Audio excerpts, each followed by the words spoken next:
Hello, my name is Marcus. I'm the compiler of a collection of therapy quotes entitled 1001 Windmills of the Mind.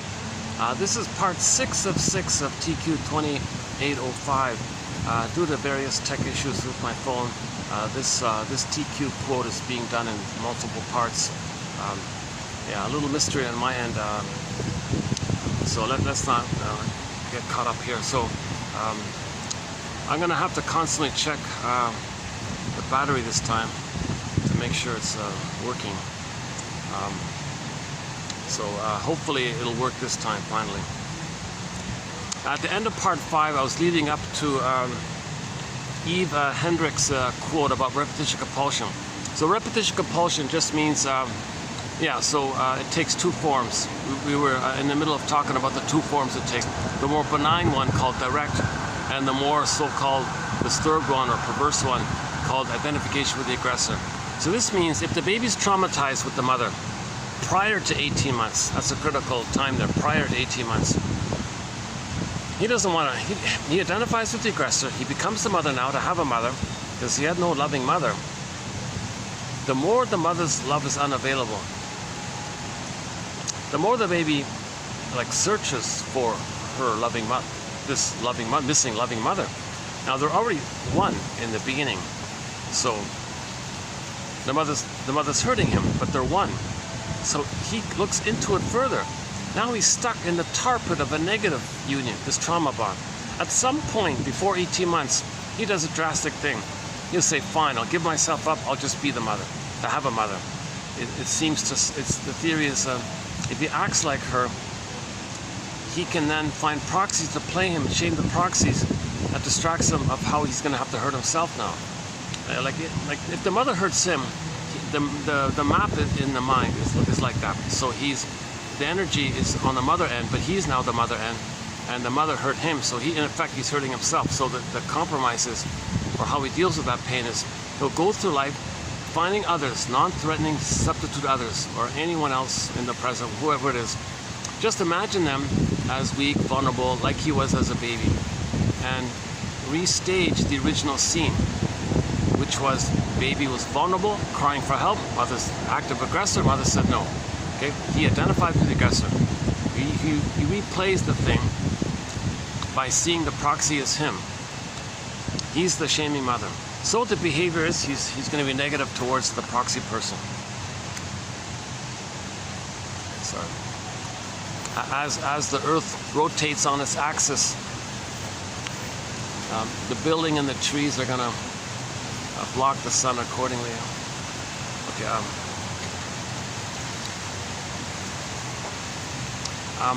Let me not redo the whole thing. So if you go to part 5, I kind of covered the foundation of repetition compulsion with Edmund Burgess' theory about the record. So let me go on the assumption that somebody might go to part 5 and pick up on there.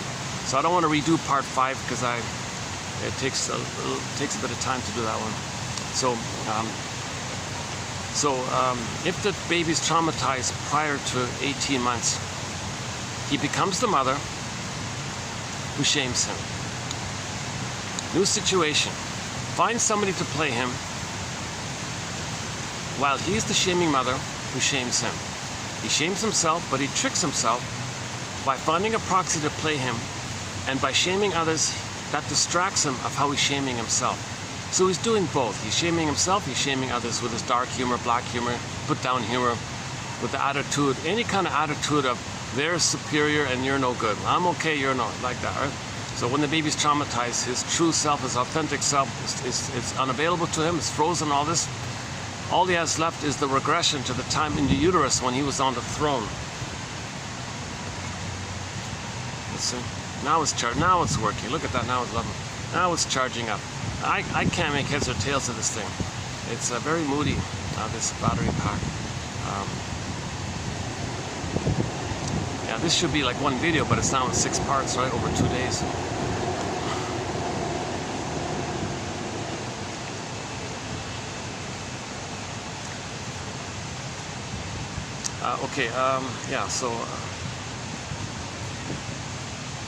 Okay, let's just quickly say it. Every neurotic is a music enthusiast, but he only has one record. He carries this record with him everywhere he goes. Every time he sees the turntable, he spins that record off. What's the record? It's the cry for love that he had. But in new situations, he doesn't play himself anymore. He finds others to play him. He plays the shaming mother. So the behavior is, he's the mother, and sees himself in the proxy and shames the proxy because he's the mother who shamed him. He's replaying directly what happened. The thing is, he doesn't play himself. He rejects the human side of being human. He rejects his soul. He finds others to hold his soul and shame his own soul via shaming the proxy. Now, all babies have this unfinished business with the mother. So, when the baby's traumatized early on, he's in what's called primary process Alice in Wonderland thinking.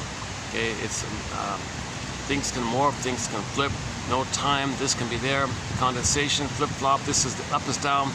The cat says, yeah, he says it best. The cat says it's mad in there, no conscious logic in there. So, how does the baby be his mother and still fight with her to get her to change? How does he do that? Well, he's got to have a proxy now. So first, he, as the shaming mother, he plays the shaming mother because he's the shaming mother. Finds a proxy to play him and shame the proxy. That's how he starts it off. Part B is he morphs. Hocus pocus, auto hypnosis, Alice in Wonderland, flip flop, magic, poof poof. He morphs the image of the proxy person who just played him, and suddenly, whoop! Now he sees the mother who hurt him back in the nursery. Now he plays himself. Now he's back fighting with the mother. The poor proxy person is saying, "Hold the phone here. I'm not you from back in your nursery.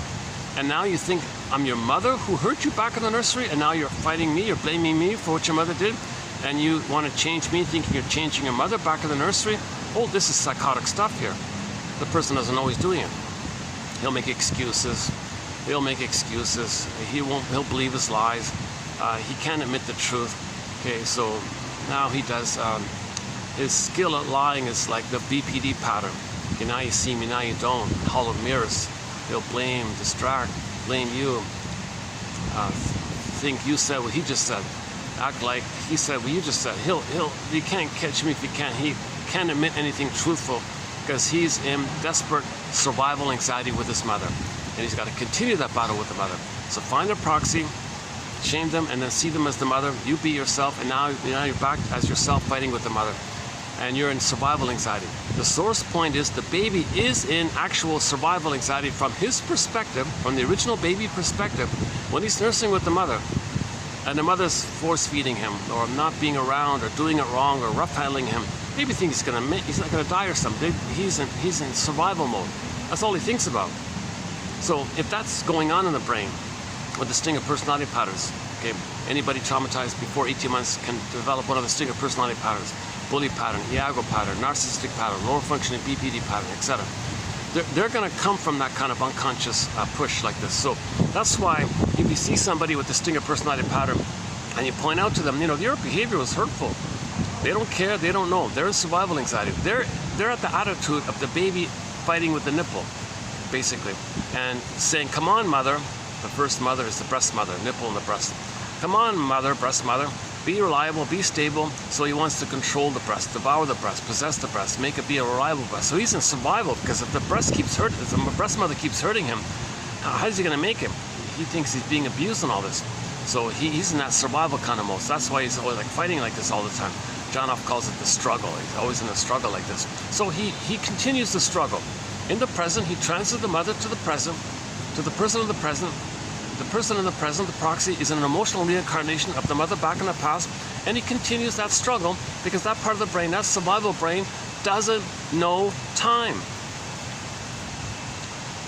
So let's jump into Henrik's quote here. Yves Henrik here. So he says it this way here. So if you click the more link, you'll see the quotes there below. It's about 2/3 of the way down. It says here, each neurotic repeats his neurosis.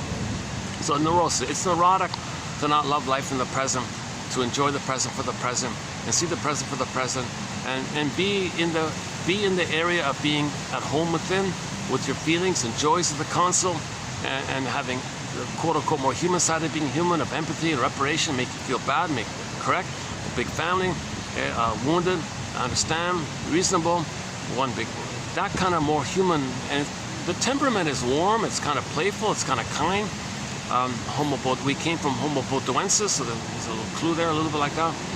So that's our normal temperament. It's when you have your feelings, you're moral and you're ethical because you have your feelings.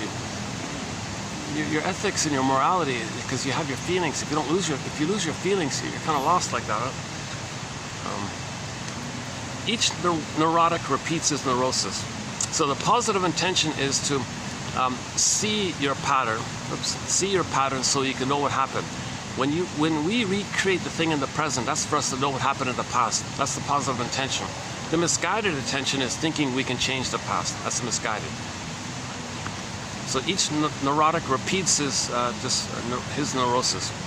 The therapist has more opportunity to observe that the neurotic's unconscious emotional attitude to very different environmental situations is repeatedly the same. The same drama played repeatedly with different casts and sets. Played back to the Whitney Houston song, same script, different cast. What the client needs is a better play, not the effort to make a success of the old play with new actors and new scenery. So when there's trauma, we have what Janov calls the unconscious hope for the fulfillment of old unfulfilled needs. Okay, pain makes us honest with ourselves, and then we give up these unreal beliefs. Okay, we didn't get the love. Your mother failed. The greatest hurt of all, the truth will upset you free. Mother failed to meet the baby's needs. You're never going to get those kind of needs left. It's the death of this unreal hope that's the birth of new life. That's what we're kind of looking for, right? That's the new play. Now you're getting into the new play, like the new way of living, the healthier living, where you self-activate and self-agency of your real self and support your real self and be a guardian of the real self kind of thing, and to go from there. Because if you don't do that, you're just replaying the past, restaging the past in the present, either in the benign way of you playing yourself and others rejecting you, or the stinger way where you find others to play you as a baby, you shame them, and then you flip-flop. The one you just shamed is the mother who hurt you, so now you're fighting with the one you just hurt. The most popular video in our series here in the channel is entitled "On Those Who Hurt Others, Who Then Proceed to Hate the Ones They Just Hurt." Why is that going on? They're in survival anxiety. There's no apology or regrets or anything like that. They're in survival anxiety. They don't understand empathy or feelings for others. They're in part object relating. It's the baby fighting with the breast. It's a utilitarian kind of thing.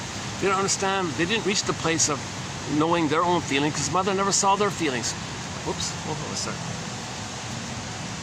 Oh yeah, I'm drenched in sweat. That's probably it, yeah.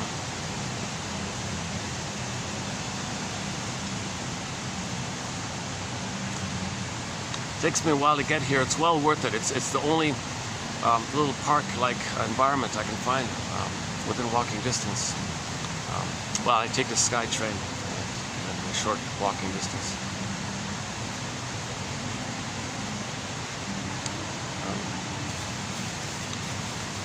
Yeah, one quick sec. Sorry, hold on a sec.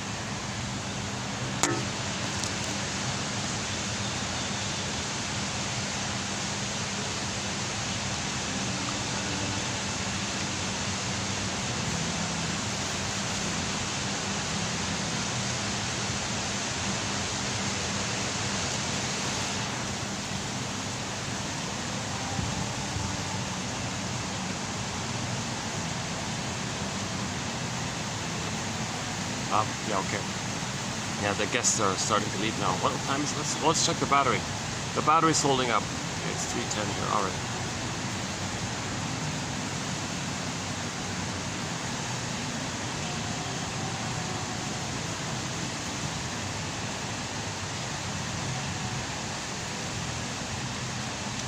Yeah, so that's my favorite quote here for this batch, 2805. This one here by Yves Hendrick. Each neurotic repeats his neurosis. For example, emotional eating. Really? Some cookie or ice cream? You think that's going to be the mother's sweetness that was missing? That's neurosis. You're not physically hungry. Okay, you're meant to know that you weren't comforted. You weren't comforted by the mother. So you're looking for the comfort. But that comfort by the cookies is not the actual needed comfort with the mother. It's an unreal thing, and you're doing it again and again. So that's dysfunctional eating. That's a kind of neurosis. Each dysfunction repeats its dysfunction. Each dysfunctional person repeats their dysfunction. Each emotional eater repeats their dysfunctional eating. However you want to say it. Okay, but the therapist has more opportunity to observe that the neurotic's unconscious emotional attitude to very different situations. That attitude is the same. Oh my God, you got the same attitude. Like we're not in a nursery here. Like you're like sometimes the client. I'm not a shrink, by the way, but disclaimer. Sometimes the client will replay their childhood by first seeing the therapist as them and treat the therapist in a negative way, the way their mother treated them. So they've identified the aggressor, they project themselves on the therapist, and this new situation isn't the past, but they're replaying the past, they're showing the past, they're communicating the past by restaging it. So the shrink's job is to point that out to you so you can stop repeating. My favorite quote in this area is that lady who was going to have a baby. She said, "Hold the phone here." She went to the shrink guy and he said to her, "Oh yes, you're letting me know what kind of childhood you had." "What do you mean?" she said. "You're letting me know what kind of mother you had and how it felt being with her." "Go on," she said.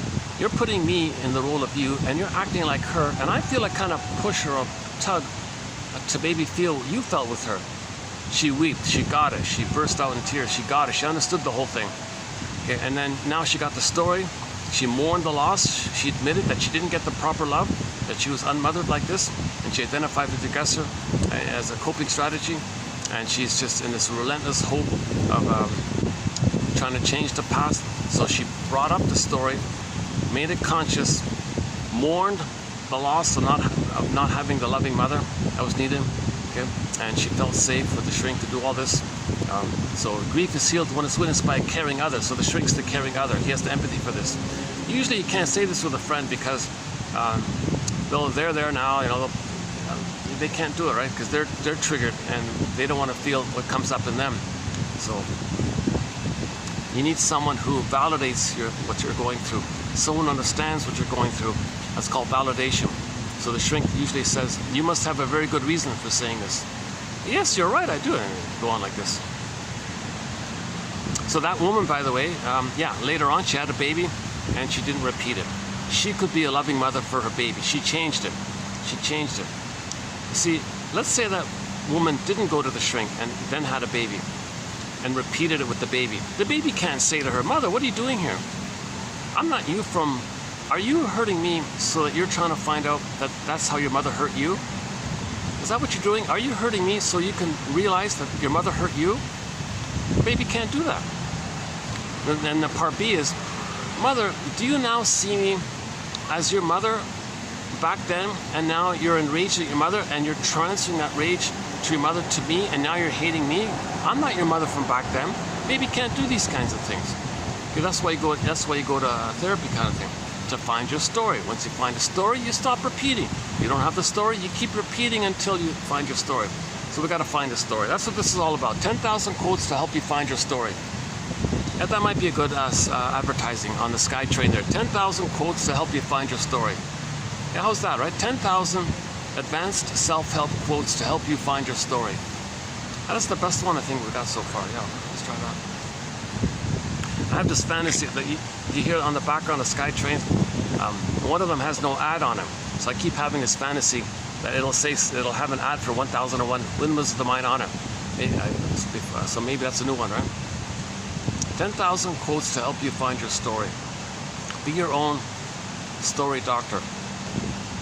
Narrative medicine. Find your story. Find yourself. Understand your mother. Heal yourself. If you understand your mother, if you understand why she did what she did, you can heal yourself. If you understand why she did what she did, why did she do what she did, if you understand that, if you can really understand why she treated her children the way she treated her children, if you can really get that, it sounds trite maybe the way I'm saying it, but if you can really get that, you're going to get a self-identity. You're going to differentiate from her. Sadness will appear. Okay? Sadness will have a floor to stand on. You can admit the loss. Okay? Sadness can step back, and joy can run the console again. Okay? Disney film Inside Out. I think maybe we need to add the mosquito to our companion. We got the bumblebee, the fly, the blue jays on there, the crow, the heron, the loon, a few others. Oh, the pigeon. How can I forget the pigeon?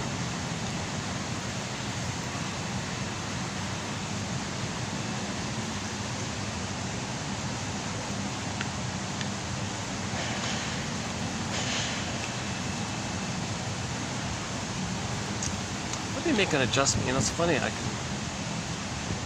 me make a little adjustment here because I feel a little distracted with what I'm looking at, what I'm seeing on the side. But let me move my chair up a bit. I want to use the tree to block my angle here. Hold on a sec. Sorry, give me a minute here.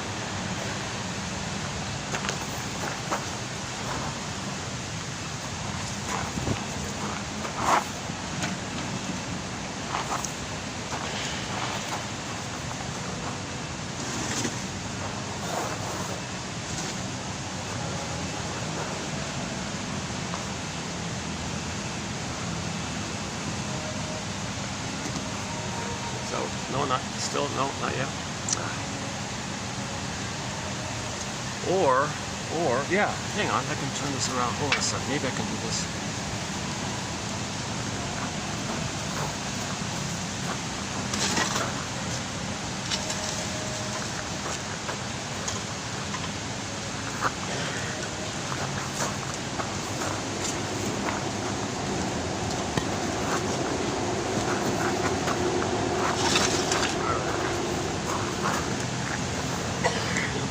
Yeah, okay, that's better.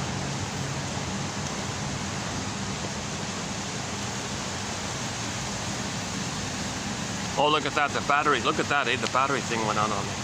Oh my God, look at that.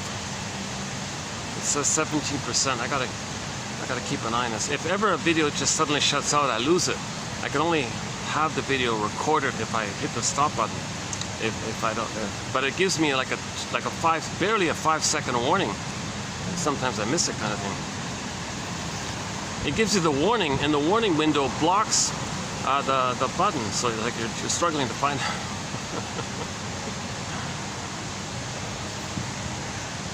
I'm using a very basic budget kind of phone, an older one, by the way, yeah.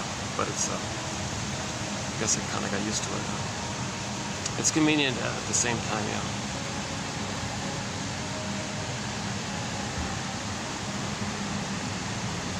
Okay, so that's repetition compulsion, right? So, again, each neurotic repeats his neurosis. Each person who's traumatized is going to repeat what caused it, thinking they can change the past. If the theory is, if they replay the interaction with the mother again and again and again and again with others and all this, they're looping around that thing in the past, hoping that maybe something can change because there's no time. There's no time, so when it happened, poof, the now is still there. Oh, those guys are leaving. Hold on a second. Oh, let me do this. Hold on a second.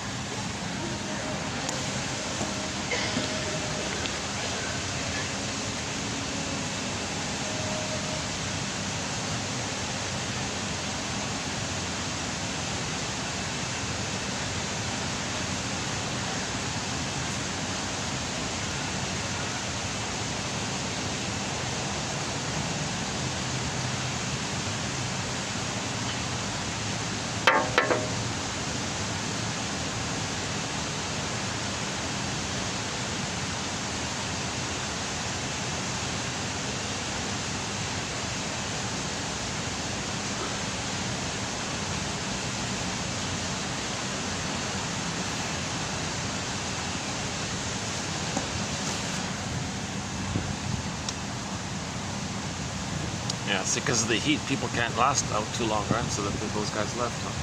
They didn't last very long, right? The heat, yeah. I've got the fan, that's why I'm holding out here.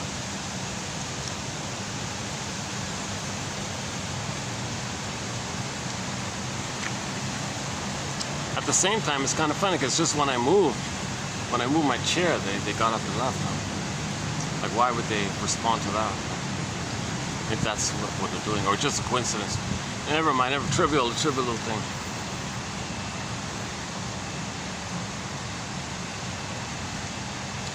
Each neurotic repeats his neurosis. Why? He's looking for a story. He's looking for a story. He's trying to remember his story. He's trying to know his story. He's trying to make his unconscious story into a conscious story. If he makes it a conscious story, he can stop repeating. Okay, if you get a bladed understanding of what's going on and the morning with it, with the bladed understanding, you can stop repeating. That's what we're trying to do, right? The therapist has more opportunity to observe the neurotic's unconscious emotional attitude to very different situations. That his attitude to very different situations is repeatedly the same. The same emotion, same anger, same shame, same repetition compulsion, same frustration, same unmet need. The same old stuff again and again and again. So he says here, what the client needs is a better play. Come on here. Not the effort to try to get the proper outcome for the, like, not to keep thinking you can somehow magically a time machine will magically poof and appear. You hop in the time machine, you go back to the past, change the past, get the level of need of the past, get the proper wiring, hop back in the time machine, come back to the present, morph into the respective places in the present, and feel, I can enjoy the present because I'm not traumatized in the past. I got the love that I needed in the past, so I can enjoy the present. It's not going to happen. No time machines. So we need a better play, not this effort to wait for a time machine to appear. What the client needs is a better play, not the effort to make a success of the old play with new actors and different scenery. A good example of this is transference love. Transference love. Not love. There's a difference between love and transference love. Infatuation, puppy love, love at first sight, spellbound, all this bedazzled kind of thing. So the baby lays down wiring with the mother. It's frozen there. Unfinished business, timeless. Embedded within it is the bliss there. So if somebody in the present has the same psychology like your mother, that person in the present triggers up the wiring between you and the mother. Now, embedded in that wiring between you and the mother is that blissful feeling. The person in the present triggered it. So you now think the person in the present, okay, you're going to transfer the mother in the past to the person in the present and be spellbound by the person in the present. But that person in the present, you don't even know them. You saw them like a one glance across the room, and you think you know them. Oh, you're the one. You're my first. You're my last. You're my everything. Okay, that's what the baby was saying with the mother. So the person in the present just flared up the wiring with the mother. Then you transfer the mother in the past to the part in the present, see the part in the present as an emotional reincarnation of the mother in the past, and continue the struggle. So first you get the blissful feeling, because you're back in the past with the mother, and then you say to the person in the present, could you please invent a time machine? Can we please go into the time machine together? Can we please go back to the past? You be the good mother, because you're her in your psychology. So I want you to be a better version of my mother. I'll be the baby again in your arms. We'll get it right this time. I'll lay down proper wiring. We'll come back to the present and morph into our present places. And then I'll see you for who you are. I won't see you as my mother in the past. Can you please do all that? She'll say, you're crazy. I can't do that. Oh, you betrayed me. You're a heartbreaker. You hope you're so cruel. All these songs like that are about this. You have this unrealistic expectation that somebody in the present can be the proper, needed, good mother in the past. The point is, you did this to know the pain with the past. You had a pain with the mother in the past. So you find somebody who reminds you of the mother so you can bring that up so you can know the pain in the past. So the baby had a pain with the mother in the past. It's repressed. Amnesic memory. Amnesic memory. It's the known unknown. Unknown known. It's known, but you don't know it. You got to make it known. The goal is to make it known, to make the unconscious conscious. So you search for someone who reminds you of the mother. You search the world, whatever. Oh, there she is. And you feel this feeling. the sight of her flare, or the sound or whatever, flares up the wiring, because you're looking to try to correct that wiring. So you're searching the world for the one, right? The one is that person you think who's the one. That person has the same psychology like your mother. That's needed to flare up the wiring with the mother. Okay, there's a play entitled, I love you, you're perfect, now change please. So you're trying to change the mother now, finally. You're still in that struggle. So you're not going to struggle with that person. Now that person's doing the same thing, so it's not going to work, right? These relationships become like sour milk, they burn out, etc. Now the point of all this is to know your story. When you're disappointed by the person in the present, oh, you're a heartbreaker, you hurt me, you betray me, you're a liar, and all that stuff you're saying, take it to the source. Take it to the source. That person in the present, it's just, okay, a little disappointment. You had an unrealistic expectation. She did nothing wrong, or he did nothing wrong, right? The other person did nothing wrong. They just happen to remind you of the mother. Now that's a blessing in a way, because now you're getting your story. Now you're getting your story. You search for that person to get your story. So in a way, you can thank the person. Oh, you in the present that I'm so spellbound with. You know, thank you for being here, because now I can see your psychology. Now I can know my mother's psychology. Wait a minute, you got the psychology like my mother. Oh my God, and my mother didn't give me love. And you can't change what my mother did because you got the same psychology. So they got to give it up. You got to give up this unreal hope to get that kind of love. So the partner can't do it. So you realize you didn't get it from the mother, you never got it, you'll never get it. And you need to know that, so you bring that to the present. So in the present, you find someone like the mother to know what you should have, but couldn't know in the past. Like the baby couldn't know, gee, my mother's not loving me. The baby doesn't know that. So you find someone like the mother, now it comes up. So a very good quote was the guy, he said he got it. A very good quote from maybe half a year ago. He said, oh, I get it, I get it, I get it. I'm attracted to dysfunctional women, narcissistic women, because my mother was narcissistic. I'm doing this so I can finally realize I didn't get mother's love, and I'm never going to get it. Because she's just like the mother, and she can't be the mother in the past. It's impossible, I'm never going to get it. It's the death of unreal hope. That's the birth of new life. We're trying to get to that. So that's a very good quote by Hendrik here. I don't even know this guy, actually. But we've got, if you click, we got 1, 2, 3, we got 3 quotes from him here, yeah. Negative therapeutic reaction, and the other one there.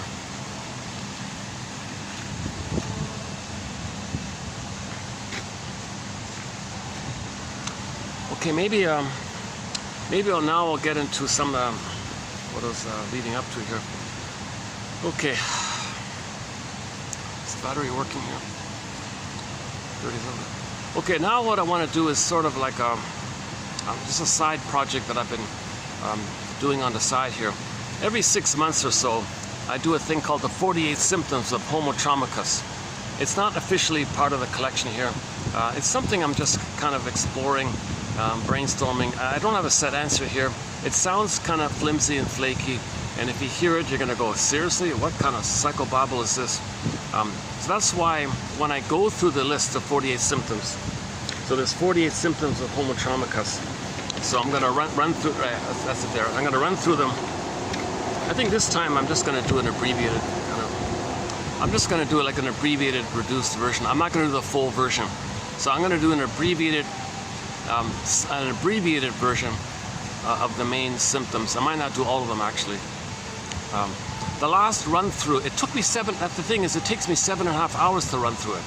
The last time I ran through it was 2725 part 3 of 3, about 6 months ago. 2725 part 3 of 3. It's a 7.5 hour video. It took me a long time to lay down the foundation, and feeling that I laid down some foundation, I ran through the list, and in the final hour I tried to lighten things up a bit. It's an emotionally triggering topic.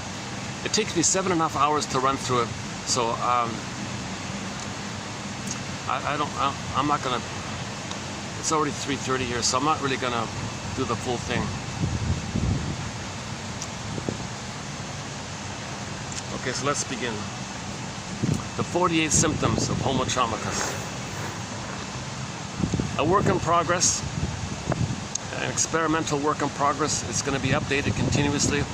Every few months I try to update it somehow.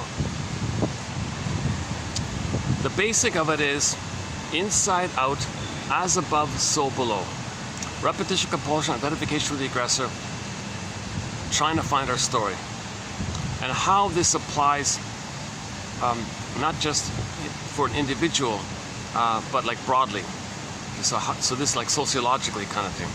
So this is the edgy thing. We don't really discuss outer events and social events and all this, except for this contained little thing we're doing called the 48 symptoms of homo traumacus. That's sort of the one exception of it. I very rarely talk about a current event or something. Brief, sometimes I'll see a news event in the morning, I might make a comment on it. Like that Dene guy, that poor Dene guy. Oh boy, I still feel sad about that story. Darren Savoyer, is that right? A guy named Darren Savoyer, a good guy, a nice guy, I think. We saw his kids being interviewed and all this. They were all crying in tears. And he was going through a midlife crisis looking for help. And he's an indigenous guy, Dene guy. And what happened there, and it's all covered over to protect the name and the reputation of the people, of those who did it. Because they don't want to, they try to bury it. And they treat it, the way indigenous people are being treated. I'm shocked, it's unbelievable that it's still kind of like that. Unbelievable. That's the power of the unconscious. The baby feels objectified and thingified like this. When mothers traumatize their babies, they feel devalued and thingified or something. The mother doesn't see the humanity of their baby. That baby identifies with that, and that doesn't see the humanity of fill in the blank wherever they can. Yeah, so that's part of our topic actually coming up.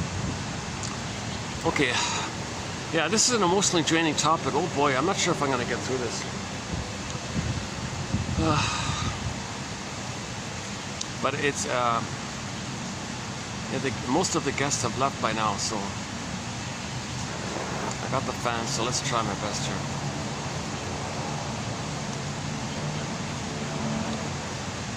I don't feel fully prepared to do it, so once again, this is only going to be an abbreviated, partial version of the list. So here we go.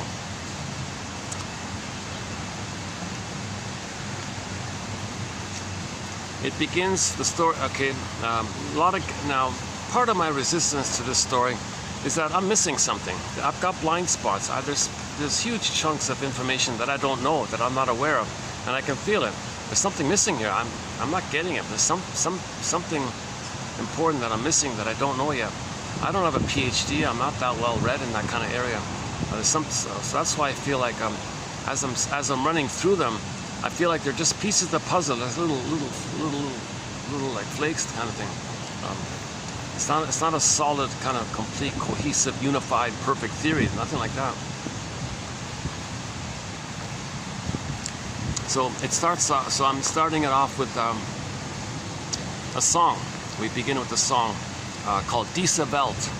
The singer is Katja Epstein from Germany, a pop singer from Germany. She had her first big hit was that song called Diese Welt, meaning this world, our world, or this world, something like that. It was her first hit in 1969, I think, or 1970. The song basically says, oh yeah, Katja Epstein, by the way, is a major musical voice in our soundtrack, and she sings our theme song. Katja Epstein does a German cover of the song Windmills of the Mind. That's our theme song. It opens up with the tubas, those booming tuba sounds. She sings, a great singer, great song. Okay, Katja Epstein's German cover of Windmills of the Mind. That's our theme song. Anyways, that same singer does another song called Diese Welt, her first song.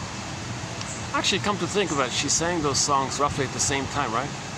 69, 70, that kind of area. So in the song, she says,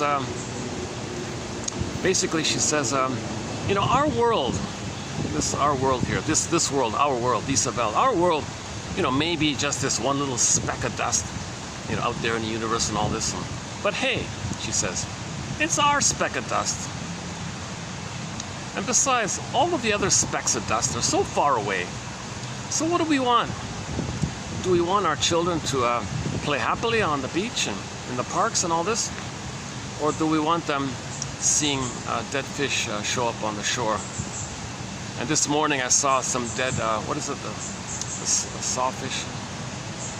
Those fishes they have like the nose like a saw kind of. Someone is saying that they're in trouble now as well. Like, do we want our children to be on the beach and seeing dead tuna and seals and whales and other fishes stinking, rotting on the beach? Is that really, what do we want? This is our world, Isabel. It's our world. Yes, it may be just this one little speck of dust in the universe, but you know what? Come on, it's our world. All of the other specks of dust are way too far away, so come on, what do we want here for our world?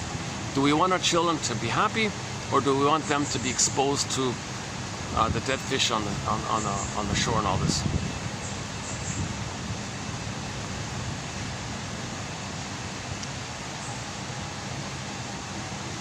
Okay, then the next bit is there's a short documentary called What If the Earth Were Unique? So the premise of it is, yes, there's all these specks of dust out there. But what if, just what if, there's only one speck of dust that's just the right distance from our sun? Not too close, not too far, not too hot, not too cold, just that sweet spot for the right conditions of the chemistry, just the right conditions, okay, for life to take place. What if there's only one speck of dust that just happens to be in that unique little situation? Although there are trillions and galaxies and stars and all this, just what if? Like, maybe just the odds are so rare like this. So let's appreciate this. Let's appreciate this unique situation. Maybe we're the only speck of dust that has that unique sweet spot. Okay, that the right spot from the sun, not too close, not too far, not too hot, not too cold, and those are the right conditions for the microbes and the muck and all this to take place on the Earth. Billions and billions of years. The bacteria and the oxygen, apparently, H2O, the water finally appeared. And the cells came on the scene. Somebody joked the cells were lonely, so the cells multiplied. All the different life forms, billions and billions of years, all these life forms. Finally, we get the monkey line and all this. And then another billions of years, the hominid line. And then out of the hominid line, only one hominid adapted, the one in northeast of Africa, right? And the Congo or Ethiopia, somewhere in there, right? The Nile or something. Only one hominid adapted, called Homo bodoensis by one theory. Homo bodoensis, and we're like the 2.0 of it. We used to be Homo bodoensis. Let's have some evolutionary gratitude. Let's have some gratitude, evolutionary gratitude. It took us 1 million years to become us. We used to be an earlier version of us called Homo bodoensis. Homo bodoensis, us before, looks like us, but Homo bodoensis, us before, doesn't have the cortex, no neocortex. Right? It's a hominid, the only hominid that adapted. That only one hominid adapted to the environment. The others didn't adapt or whatever. Only one sort of figured things out a little bit. But it took us 1 million years to adapt, and in the process of adapting and try to figuring things out, along that 1 million year time span, we sense things and try to figure out things, and in the process of that, we grew the cortex. So 150,000 years ago, we grew the cortex and called ourselves Homo sapiens.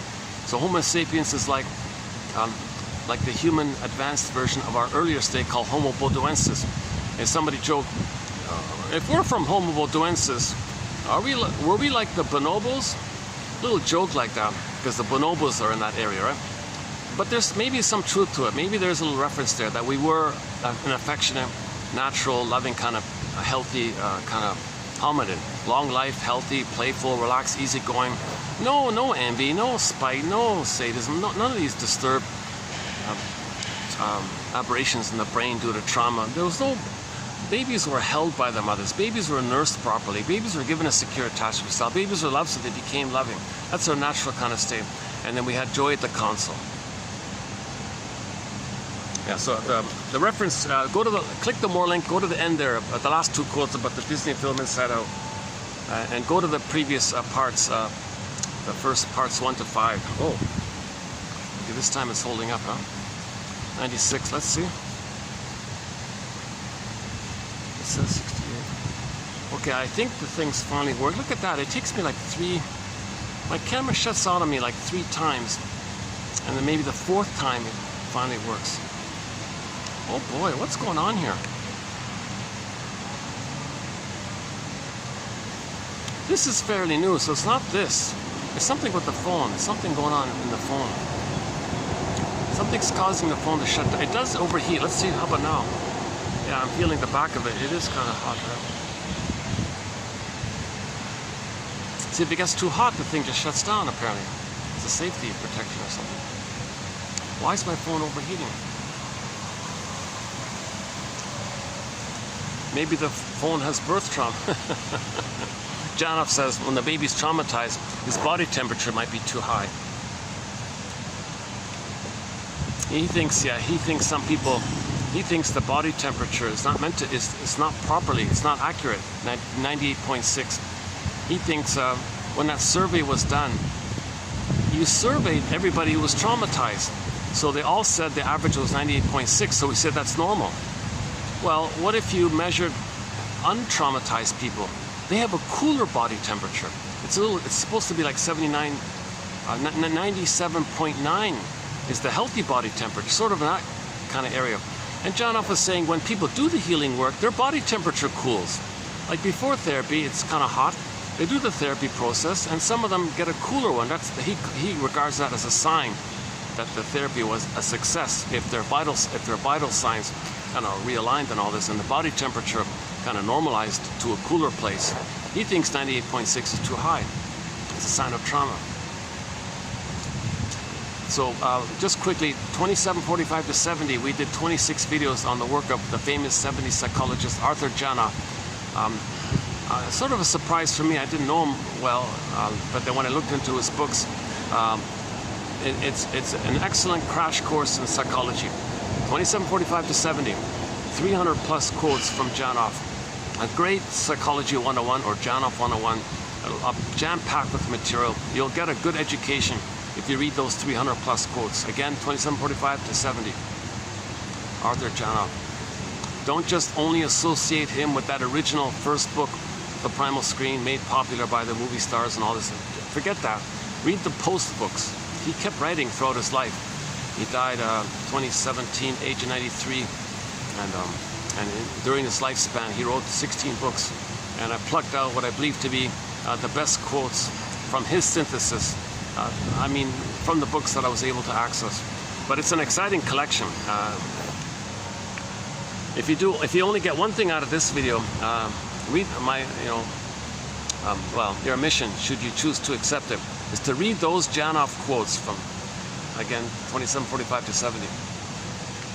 So let's go back to Diese Welt, our world here. Let's appreciate this uniqueness. It's our world. It's only one speck of dust. It's our speck, but it's our speck of dust.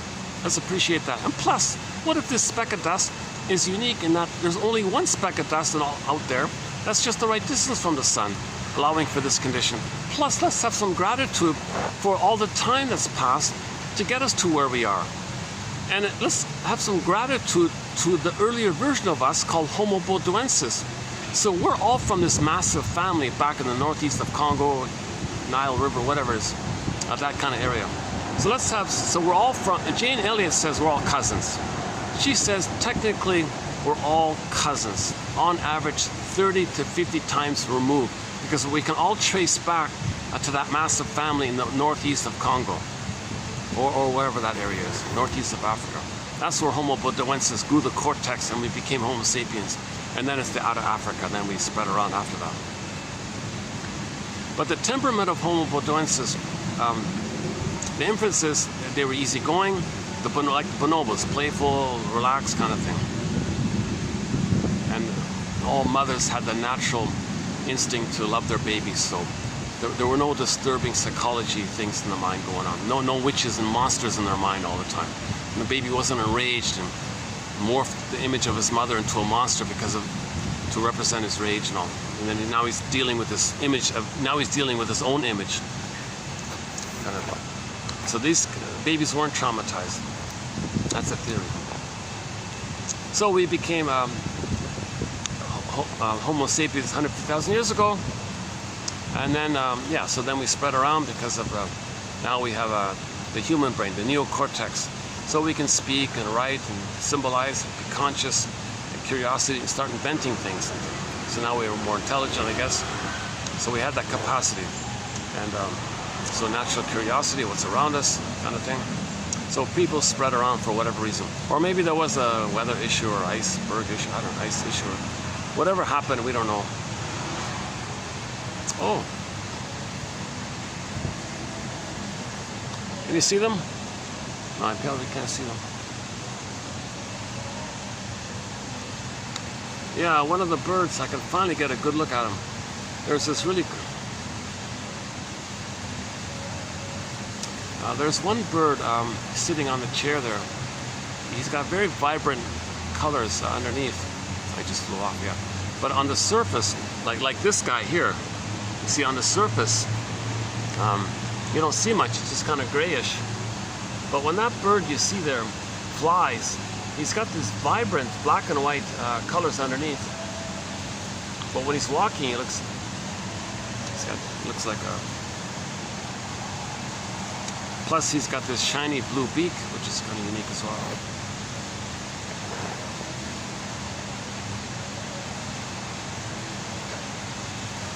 Yeah, so again, there's going to be a lot of holes in this theory.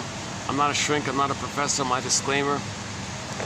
Okay, I'm just brainstorming here, I'm trying to search, I'm trying to understand it myself also. Because part of forgiveness is knowing our story, our human story kind of thing. So we spread around. 100,000 years ago, we spread around and settled in different places. Now here's the thing. We're all from that one family in the northeast of Congo. We're all from that same one family. We're all cousins. But here's the confusion. When we spread around and settled in different places, while we were living in different places around the world and all this, okay, some cultures develop, maybe in relation to the environment or whatever, where the way babies were raised changed. Something happened. Okay. So, maybe in the colder places, babies were raised differently. Maybe people stayed sort of in the general area, maintained the traditional nursing methods, and people went to the colder places. Maybe something had to change there. I don't know. Another question mark, right? So let's just say, as an experiment, that the people in the colder places, that the babies were raised differently, meaning there's more birth trauma. Babies were more traumatized in the colder places. So let's say there's more trauma going on in like the Europe-ish area, right? Northern Europe or whatever.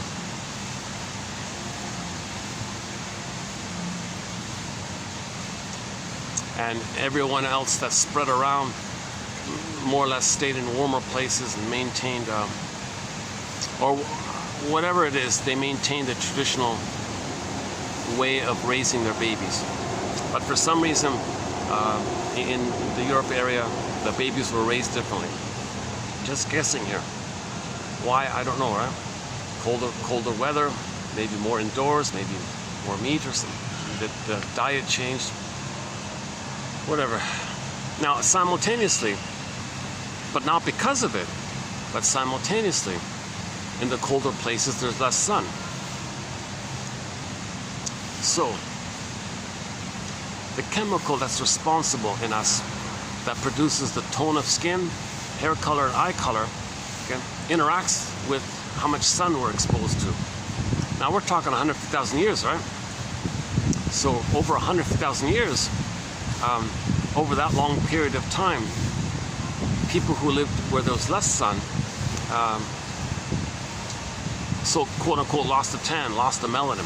Not completely. Nobody has zero melanin. It's on a scale between 1 to 6, they say. So instead of a shade of brown tone of skin that we all have, that we all start off with, some people lost some of the shade of brown and became more of a shade of beige. Forget about white or black. Nobody has white skin. Nobody has black skin. Stop saying this. There's no white or black. Nobody has white. This is white. Nobody has, like Jane Elliott does this. Jane Elliott wears a Jane Elliott is a good teacher. She wears a white sweatshirt. And she says on purpose, I'm purposely wearing this white sweatshirt so I can conveniently show you. Nobody has this color of skin. Likewise with the black, right? Nobody has black skin. So forget all this. We all have a skin tone according to how much melanin there is in the skin. And this melanin quantity depends on the interaction with the sun. Trivial, superficial cosmetic variation over time based on sun exposure. Superficial stuff. Trivial biological variation.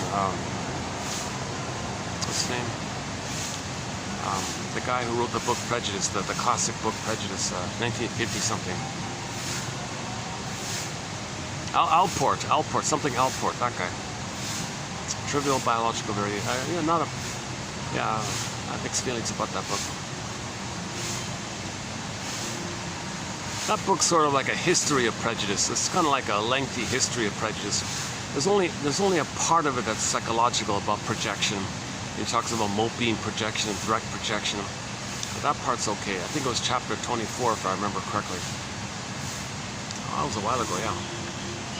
So anyways, some people had less melanin. Some people had more melanin if they stayed in the places where there was more sun. So we all started off with sort of basically a shade of brown tone of skin. Some people lost the melanin, so the shade of brown became more of a shade of beige. Now Elliot says, technically speaking, since we're dealing with melanin, and melanin is a kind of a shade of brown, you just have less of that melanin. So technically, she says, a shade of brown is technically a shade of brown. So we all still have a shade of brown tone of skin. Okay, whatever. We have a shade of beige tone of skin or a shade of brown tone of skin. Nobody has white or black, so forget that stuff. Michael Jackson was very helpful with his song, you want to heal the world, start with the man in the mirror. That was a good song. But his other song, it doesn't matter if you're black or white, he promotes that either or dichotomous thinking. So I think that's a mistake. Nobody has white skin, nobody has black skin, forget that. We're a human being with a shade of beige tone of skin. We're a human being with a shade of brown tone of skin. Let's correct our language here.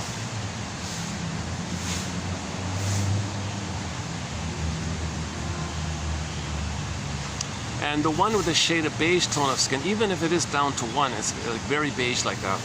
If that person's traumatized in the uterus or at birth early on, if that baby's traumatized and he has a shade of beige tone of skin, then Janov says the blood will be diverted to protect the most important vital organs. So there'll be less blood in the skin, so they'll look more palish. But that's just due to the trauma whereby when the baby's traumatized, the blood diverts to protect the heart, the liver, the organs, the central area. So there's less blood circulation to the less important areas because you want to protect the key vital organs. So on the skin, you'll see more palish because the blood got diverted inwardly. That's a sign of trauma like that. So even the pale one, it's still a shade of beige tone of skin, but the blood got diverted. So it's still a shade of beige tone of skin, even if they look very kind of palish, he said. So this is an issue of melanin. So we're all the same. We're all from Homo bodoensis. We're all Homo sapiens. We just have a different degree of melanin to one degree or another. It doesn't change our essence of who we are. We're still that same family. Trivial biological variation. So this issue with the sun exposure doesn't change anything. It's the way babies were raised that's the issue. So if babies were raised in a more brutal way, let's say, according to Lloyd Demas, it was pretty bad in Europe and all this. Babies were treated indifferently or something. Maybe the panic of the weather issue or the housing issue or weather issue. I don't know. Again, working hypotheses. It'll be updated as we learn more about it. Okay, so in those places where the child rearing methods change, causing more trauma. Okay, now if there's more trauma,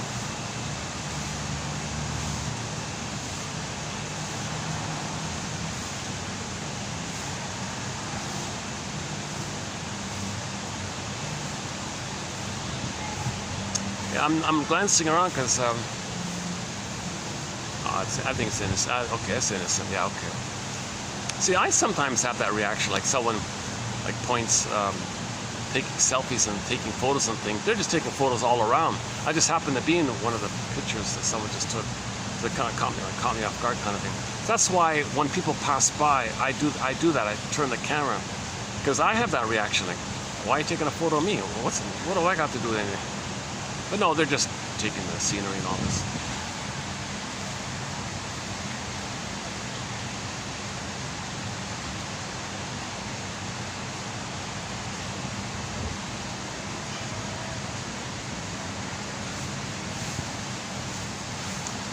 Okay, how's the bat? Oh, hang on. 95. It's holding up. Okay, so this is, I'm leading up to the symptom number 1. There's 48 symptoms of homotraumacus. I'm still leading up to the first one. That's why it took me 7.5 hours. And plus, my normal anxiety brings up more anxiety, so I got a double anxiety when I talk about this stuff. Because I'm afraid of disapproval, I'm afraid of rejection, so maybe more of that comes up, maybe like that. Yeah, for a discussion on anxiety, check out the first 4 parts. Parts 1 to 4. We talked about the Disney film Inside Out, and anxiety is going to run the console in the sequel in 2024, this year in June. I'm posting now in April. In June of 2024, the sequel to Inside Out is coming out, called Inside Out 2. And anxiety runs the console. Because fear is repressed, bottled up. Sadness is bottled up, they count more losses. So, by the way, yeah, joy is bottled up, so you got NU on the console. Shame is bottled up, so you got embarrassment on the console. Is that it? Anxiety does double duty, right? Who's the other one? Anxiety, NU. Oh yeah, and anger's bottled up. And interesting, they didn't put passive aggressiveness on the console. They put envy there. Envy is a variation of anger, of course, hatred of the good. So in the sequel, you've got anxiety. It's the main one. It's going to be, when anxiety fails, you'll see the envy, the anger comes up, just like in the first film. Okay. When joy was missing, anger flared up. In this version, if anxiety can't do its thing, then envy is going to appear. The NU is sort of the backdrop emotion of not feeling pleasure, an expression of NU is the expression of joy being suppressed in the bottle, right? The Snow White in the glass box idea. And then embarrassment is like physiological expressions of your shame. So things in the present might remind you of your identity that your mother rejected, and the physiology is shame. So that embarrassment guy is always sweating, hiding, bowing, you know, like that. I forgot about that, about the anxiety. Another theory about the anxiety with the wide mouth and the bad teeth. See, that's the oral issue. See, Riley has oral trauma, and that character anxiety represents oral trauma. Emphasis with the huge mouth, and so that's like the oral rage kind of thing. The baby wasn't nursed properly. That's why there's anxiety at the console, because the mother didn't nurse. Riley has a cold, narcissistic mother, obviously. So that's it's hard to imagine her being a loving mother, you know. So that's the oral issue. I think the reason they made anxiety with that ridiculously cartoonish wide mouth like that, to emphasize it's an oral issue, the oral trauma, oral rage. Plus, to boot, she's got all this the teeth issue. Because if the baby is not being nursed properly and the mother's failing him, the poor baby or the poor young child may turn, he's looking for the nipple, but it's not around. He uses his thumb to stand in for the mother. That's child abuse. Any baby who's sucking his thumb, that's child abuse. You see, that means the mother's failing the baby. Any baby who ends up using his thumb to stand in for the nipple, okay, that's abuse. The mother's hurting the baby. So that anxiety is teeth being all messed up like that, kind of implies it because the gap's there like that. Maybe. Plus, the teeth didn't fully grow in, so it's not developed. They're still in the oral phase. So that's another thing. you don't see the teeth fully there. That's a sign maybe that they're still stuck in the oral phase. Plus the damaged teeth. Because some children, when they suck their thumb, it damages their teeth, right? That might be there as well. So that anxiety means all the fears which are now bottled up. Because in school, you don't want to show fear, right? That's why fear is bottled up. You don't want to show anger, sociological pressure. That's why anger is bottled up. You don't want to show your shame. That's why shame is bottled up. And of course, joy is going to be bottled up, obviously. Oh, and you can't mourn losses because the identity's not available. So sadness is bottled up. So all 5 of the first characters in the first film are bottled up. So out of the leaking out of the 5 in the bottle, you got anxiety for the fear. So fear is like present dangers, but anxiety is relating to past dangers, being reminded. Like he's going through life being reminded of old fears. Anxiety. Anxiety means you're afraid. Old fear came up, but you don't remember. That fear is triggered up. That's anxiety. But in the beginning, the baby just has basic, direct fear. But that's unprocessed, unmetabolized, unrecognized, unseen. So it's bottled up and leads to anxiety later on. Now the identity is frozen, so they don't have the psychic structure to mourn losses. So sadness is bottled up. So if in the sequel, if Riley is supposed to admit a loss, they can't do it. That would bring up the fear around mother hurting them that caused them to be in a situation where they don't have an identity. If you don't have an identity, you can't mourn because you need an identity to mourn. That's why sadness is bottled up. So if you were to admit a loss, it would bring up all those old fears. So anxiety is doing double duty. Anxiety represents both the bottled fear and the bottled sadness because the person doesn't have an identity. Okay, again, joy in the bottle. So the leakage on the surface is the NU one, complaining and bored and listlessness, sort of like that. And then shame is bottled up, so that shows up as embarrassment, like leaks out with the physiological. The body doesn't lie. The body tells the story, so it's coming out through the body. And then finally the anger one. Okay, social pressure. It's not good to show anger, so you bottle up the anger, but it's going to leak out, and it can leak out with the envy character. And we saw in the trailer that sarcasm is a deeper anger. We saw in the trailer that there's a real rage there called sarcasm, and envy is going to come out from the. Envy is linked to the sarcasm in the unconscious. So Riley's traumatized. If envy's at the console, she was traumatized. If anxiety has that oral issue thing that we see, she was traumatized. Okay? And if sadness, if she can't mourn losses, she doesn't have the identity. If she can't feel joy anymore, she doesn't have the identity. And then she can't admit the shame anymore. She can't admit the truth of the trauma. She's always embarrassed easily, maybe. So that's why the song for the trailer was Crazy Train, right? Because in the first movie, it was More Than a Feeling, Boston song, and Sweet Emotion, Aerosmith, I guess. So it was like pleasant like that.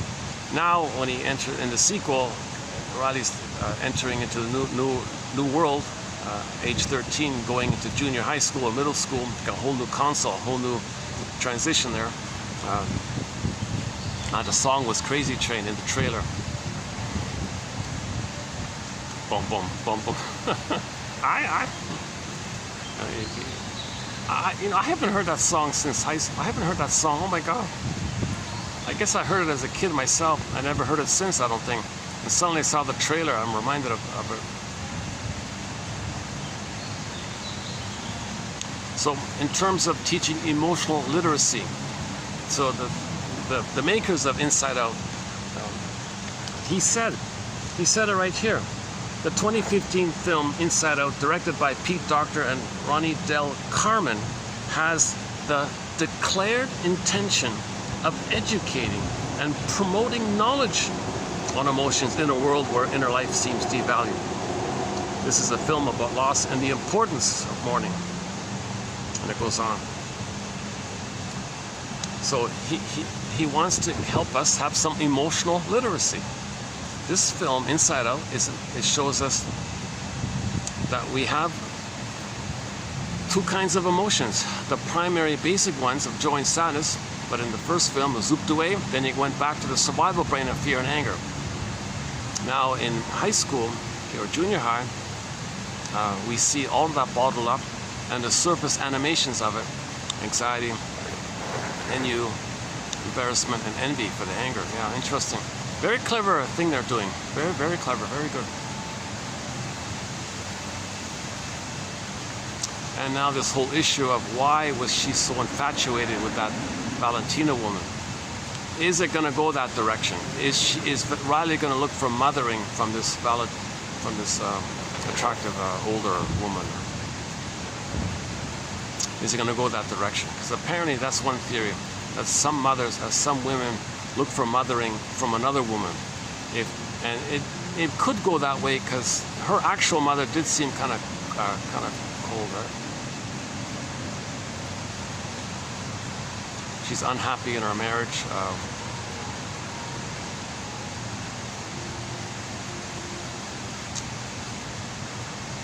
The guy is gaga for her, but she seems not to be too interested. It's funny, it kind of repeats, because in the trailer we see that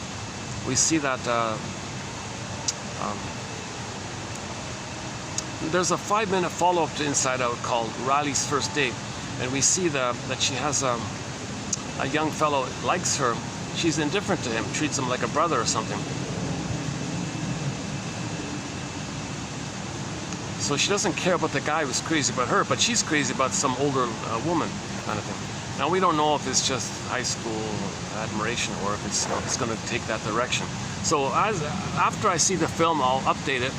That's just, so I've tried to offer some temporary, tentative working hypotheses of what might be coming up. But it's clever, it's good, it's promoting a discussion. It's the first time a major film talked about our emotions. Right in your face, there's emotions. You have emotions, it exists. Okay? When needs are met, the emotions are pleasant. When needs are met, the positive emotions zooped away, bottled away in a glass box or whatever, and then you got anger or envy, okay, and so on. In the original one, joy was zooped away, anger's on the console. In the sequel, okay, joy is zooped away and anger zooped away, and you got envy and anxiety at the console.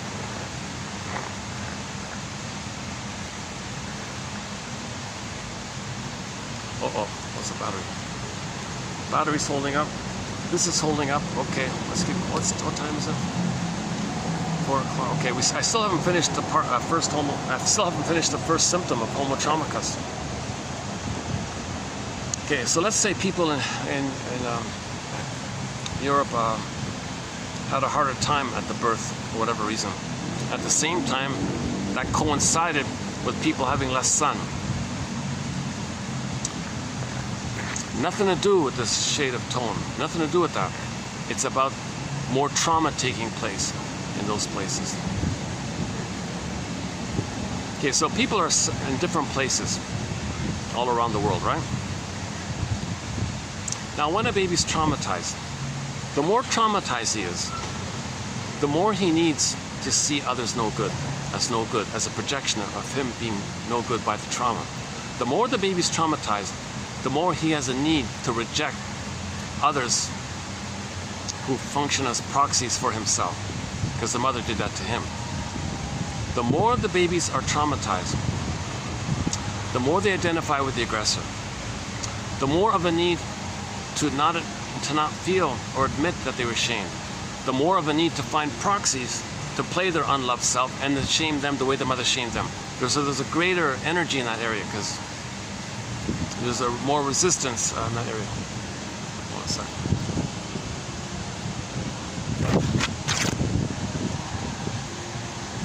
Okay, so when the baby's traumatized, he's gonna go back to the uterus in his psychology and think he's on the throne.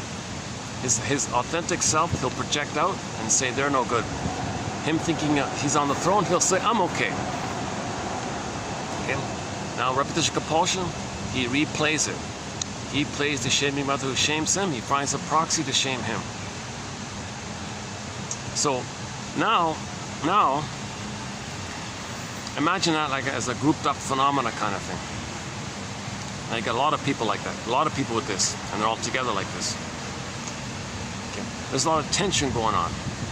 Enter Murray Bowen's theory about the triangle, i.e. scapegoating. So if you got a bunch of people who are more traumatized, how do they get along amongst themselves?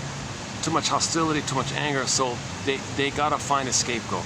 They gotta find someone else to function as a proxy to hold their unloved, shamed self. And they gotta say they're no good and treat them the way their mother treated them. Okay. So now they'll find some indication of someone who's safe. Well, the people who are less traumatized, who simultaneously have more melanin in the skin, they'll use them. So they'll say, oh, those who with a shade of brown tone of skin, we'll see our soul into them. Okay? And then we'll shame them, because mother shamed us. So then they create a slogan. Those with a shade of beige tone of skin are superior. Those with a shade of brown tone of skin, meaning their soul, is inferior. So they'll say, we with the shade of beige tone of skin are superior. Those with the shade of brown tone of skin, okay, since we see them the way our mother hated us. Because remember, those with the shade of beige tone of skin are more traumatized. So they have more of a need to project. So they project onto those who maintain traditional child rearing methods in the places where there's more sun. So as a convenience, they just say, oh, those who are more loved, but they don't say those who are more loved. They just say, just look at the skin tone. They just find some projection hook to hang your coat on. So they just, so it ends up that they'll say, the slogan is called Principle of Discovery. Those with the shade of beige tone of skin, okay? So the mothers plundered their soul, stole their land, stole their soul. Okay, we all live in a psychic house called the soul castle. Mother took all that. She exploited her power, had immunity, no one stopped her. She short-sold the baby's soul, gave the child emotional poverty, stole the child's land. Okay, those babies identify with the aggressor. How do you replay that? How do you replay that? Well, you say, oh, well, I got it. The more traumatized ones, when we find something, it belongs to us. That's what the mother did. The mother had a baby, your soul belongs to me. You're going to take care of me. You're going to serve me. The baby feels impoverished by this and identifies with her. Okay, now you use the hook of the skin tone. So those with the shade of beige tone of skin create this slogan called the Doctrine of Discovery, Principle of Discovery, the Dogma, whatever you want to call it.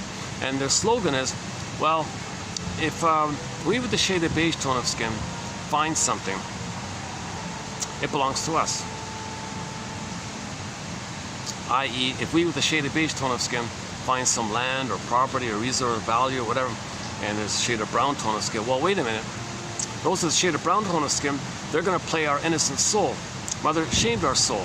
Mother gave us poverty. So we'll replay the thing inside out, as above, so below, repetition, compulsion, negative magic gesture. Okay, you're recreating what happened in the nursery with the mother.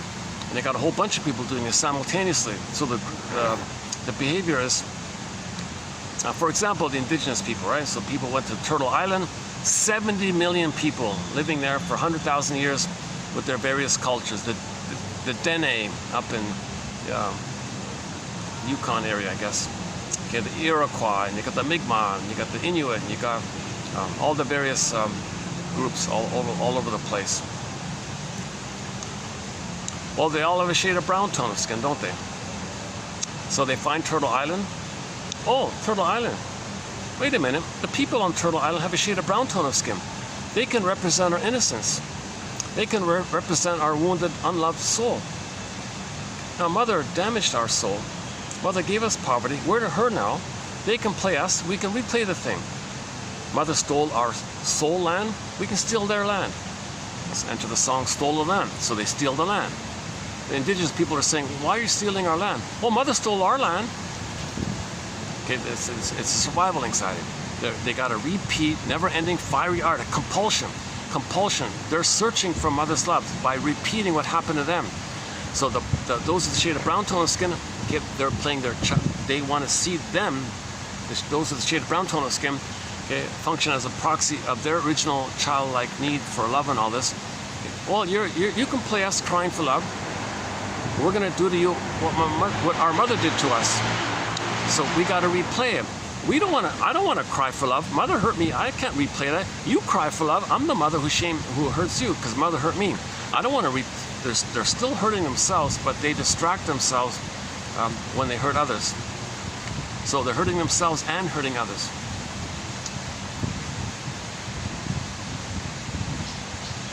So they took all the land, right? Turtle Island and South America, North America, okay, hundreds of millions of people who lived there peacefully with their cultures and all this in harmony with nature, and had a rich spiritual, advanced cultural customs.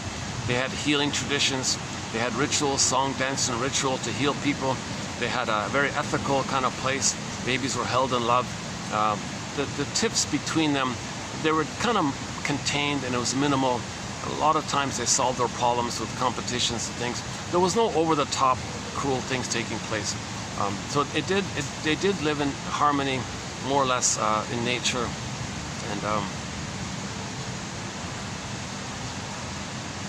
and it was like that for 100,000 years, right? So that's part of the prejudice. So that's part of the prejudice part.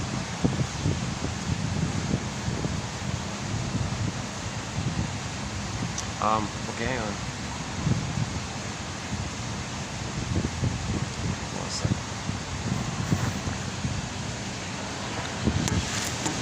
For a price of half a cup of coffee, one can get this collection of pork.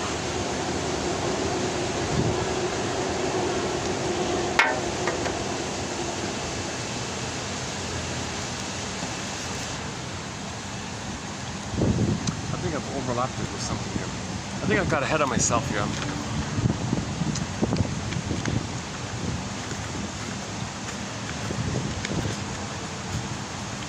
So, one of the symptoms of homo traumacus is that when the more traumatized ones, oh, hang on, I got to back up here. Sorry. Yeah, I'm going to redo this. This is a little confused here. Let me back up a minute. 10,000 years ago, so we spread around, right? All this, settled different places, skin tone variation, diet, maybe lifestyle, diet, trivial biological variations, maybe more meat, bigger bones. I don't know about this temperament. People live in the lagoon, so the fish, it was milder to get the fish. Some people live by the ocean. I'm not sure about that part.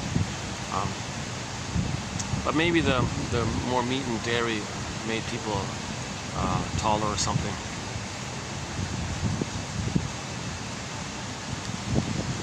So there could be some diet involved in our culture. Hang on. So while we're in different places, all over the place. Yeah, let's back up a sec. 10,000 years ago, because we all have the same mind kind of thing. We're all one family, same mind. We collected, overall, we discovered farming and agriculture. This gave us a huge bonus lottery winning boost of serotonin. We never felt this kind of boost of serotonin. Now the baby gets serotonin when he's loved by the mother. So all babies have the memory of a neural circuit that releases a safe, normal, constant, steady, sustainable supply of serotonin by the memory of mother loving the baby. So they got serotonin and they feel safe. But what if you won a lottery? So when farming and agriculture was discovered, it's like winning this lottery. Now, the mammalian part of the brain releases serotonin when it perceives that the person is safe. Well, if you got this super new, wild abundance of food, that's an extra safety from the brain's point of view. So now a surplus of serotonin is being released. Maybe it was overwhelming. Maybe it was like, whoa, like how do we deal with this kind of thing? And some people, maybe some people said, well, don't mess with this. Just work with, that's the indigenous people, work with nature, cooperate with nature, harmony with nature, respect nature, Mother Nature, like respect this kind of thing. The environment, precious, rare speck of dust. Let's cooperate here with nature. Don't. But maybe, and those who said it are the indigenous people now, right? But maybe the temptation was too great. So when people got flooded with this super boost of serotonin by the farming and all this, so they got it, and it's like, whoa, what do you do now? So when you got the surplus food, the brain perceives the person as extra safe, I guess. So you got the serotonin. But that serotonin is over and above the baseline from having been loved by the mother. It's a surplus thing, and it's outer driven, right? So let's say people got this surplus serotonin. Some people said, no, I'm not gonna react to that. I get it. Just calm down. Maybe some people couldn't calm down, and when the serotonin dissipated, okay, serotonin means you're safe. So when the serotonin dissipated, now suddenly you feel, wait a minute, I'm less safe than I was before. Whoa, less safe. You were safer, now you're less safe. Maybe they interpret that as danger. Okay, now panic. Now dopamine. Enter dopamine for the chase. So they got the land, they got the serotonin dissipated, the land gave them that serotonin. Well, wait a minute, I got to get that serotonin now. They enter global pillage. So we went from global village to global pillage 10,000 years ago. So now people panic, well, grab more land, grab more land, because you'll get more serotonin. Now we're in this addictive cycle and dependency. What do they call it? Feeding. One guy called it. On the next video, a guy called it feeding the illness or something. Feeding the dysfunction or something. Feeding the problem or something. He calls it feeding the illness. A little bit dramatic like that. So we maybe from the indigenous point of view, we became a kind of a crazy train.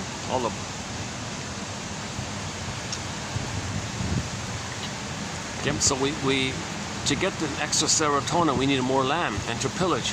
And wait a minute, well, hold the phone here. Some people are saying, well, how are you going to pillage this? How are you going to grab all this land like this? Well, somebody was in a desperate panic, we got to grab it. Well, what do you don't push people to grab, and you don't treat people badly to do the farming for you. Maybe the panic was so great, they lost their minds or something. And for the first time ever, 10,000 years ago, for the first time ever, babies were unconsciously deliberately traumatized. Babies were deliberately traumatized. Because if the babies, and they did it by removing the baby.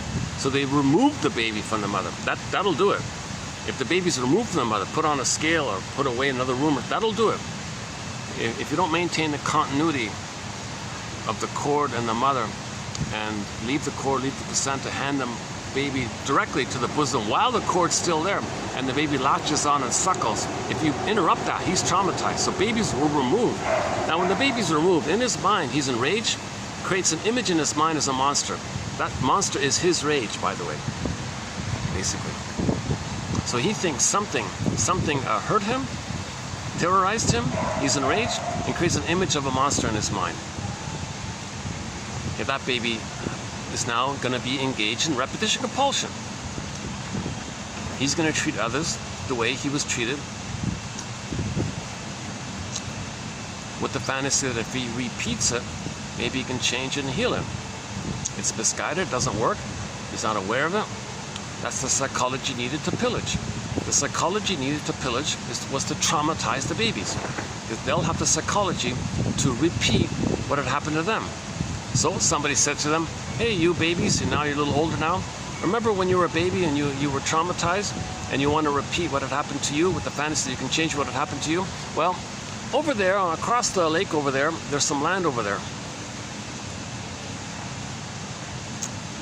Your mother stole your soul. Your soul land. Well, now here's your chance. You can be her. You can steal that land over there. Your mother gave you poverty. You can give them poverty. Poverty is man-made, right? It's an aberration. It's a disturbed illness to deliberately do this. Okay, so they would pillage the land on the other side of the lake, make others poverty, because if you create poverty, you have what they call a pool of poorly paid workers who do all the work to hand you the stuff and the farm and the goods and and so on. Because that's the setup.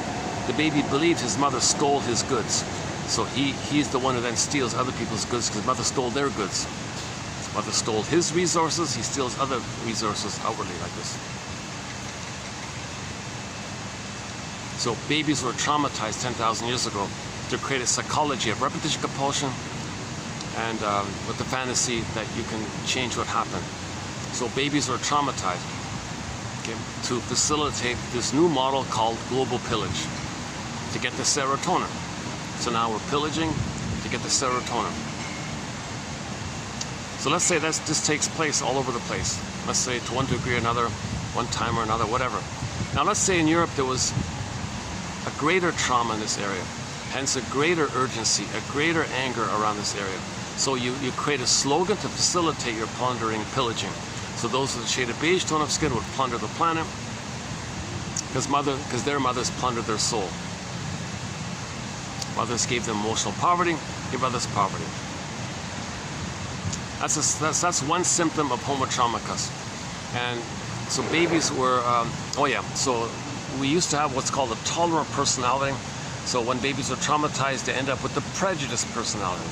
The prejudiced personality is cloaked over with the slogan, if we the more traumatized, who happen to have a shade of beige tone of skin, find anything, it belongs to us. So the vision there is that, enter Bruce Coburn's song. When are you going to realize the world wasn't only made for those with the shade of beige tone of skin? He doesn't say that. He makes the mistake of using white and black. So I don't want to repeat it, but if you listen to the song Stolen Land, I prefer the live version called Stolen Land. The main line in there is, when are you going to realize that our precious world here wasn't only made for those with the shade of beige tones? Come on here. Okay, now we enter Carl Sagan. So Carl Sagan clip, I don't have the laptop here, but Carl Sagan, the pale blue dot clip, it's about 5 minutes long. He says we have this tendency to project our traumatized script onto the planet. We project our traumatized mind onto the planet. So he makes a big point about this. And he says, really, you think that the Great Spirit that creates everything and took billions of years to create all this, do you think the Great Spirit did it just for those with a shade of beige tone of skin? Seriously? Like, let's be realistic here. So play back Bruce Coburn's song. When are you going to realize the world wasn't made? See, it's not good to say things in negative because the unconscious doesn't know negative. The proper way of saying it should be, when are you going to realize that the world is made for all shades of tone of skin? That's better, right? That's healthier. When are you going to realize that the world has been made for all shades of tone of skin? See, when Bruce Coburn's slippery, because sometimes he says things in a negative, but the unconscious doesn't recognize it. So he got an award. He got a special officer of the plunder system award, because maybe the idea was that the unconscious hears, oh, world, made for those with the shade of beige tone of skin. And oh, good, we like that. Here's an award for you. Now, at the same time, he wrote the best song about the plunder system. So maybe to divert that, maybe to dilute his voice, his credibility, they put him on a stamp and gave him Officer of the Plunder System Award. Maybe to dilute and discredit his main song. So he's got a very good song called Call It, Fill in the Blank. If you read the lyrics to that song, Call It, okay, fill in the blank, read the lyrics. That one song summarizes the whole pillage and plunder system in one song. It's quite a remarkable song. There's no song like it out there. It's the best song on the pillage system. It's called Call It, Fill in the Blank. That's his best song. It's on our soundtrack, of course. The Stolen Land one, only the live one, because the studio one is maybe a little cynical. So I don't trust the studio one, because maybe that's why he got the Good Boy award. No, the live one with the beating the drum one, that felt a little more authentic. He's got two minds, that guy. He plays both sides.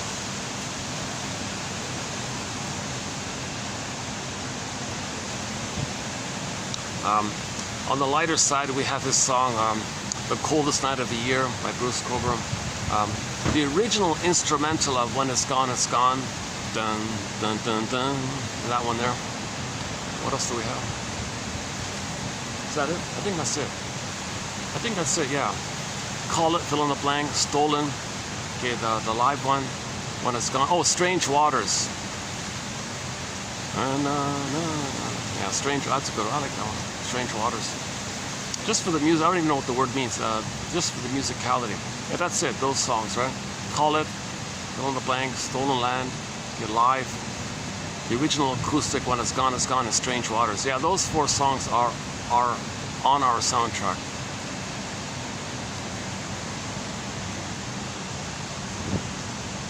Yeah, so just once again, you know, like a lot of these protester people, they say,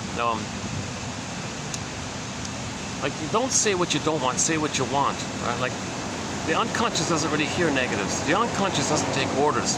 The unconscious is just going to respond to the imagery that you're presenting. So it's not going to register like a knot.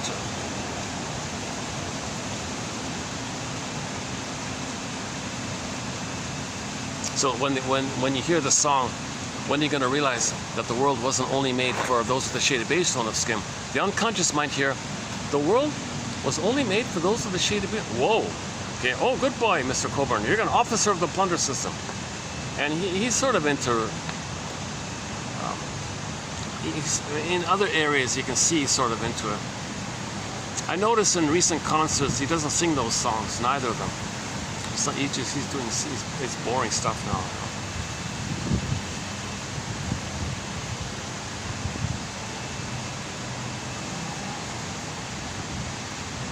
If he rejected that award, if he said, "No, thank you, I don't want that. What are you doing to me here?"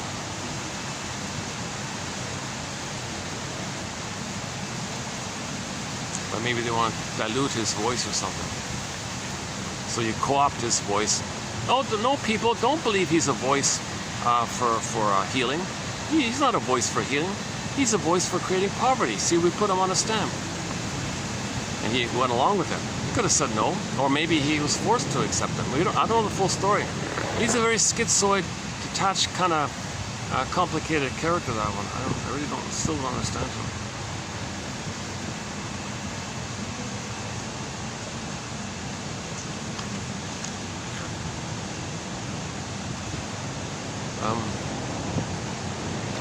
Okay, so yeah, okay, so 10,000 years ago, okay, we went from the transition to Homo naturalis to Homo short-sellicus. Mother short-sold our soul, we become her, we short-sell the planet for a quick buck. Okay, enter Kristen Wilson's speech. Really, do you think short-selling the planet for a quick buck is reasonable? If it's reasonable, oh, please make me autistic or something like that. Please make me simple-minded. I don't want that. So the mother got some benefit when she destroyed the baby's soul. She got a quick buck, so to speak. So baby identifies with the aggressor and wants to destroy the planet for a quick buck. Once again, short selling means when something's good, if you damage it and you make a money by it, they call it short selling. So mother short sold our soul. Okay, we identify with the short selling mother, we short sell the planet.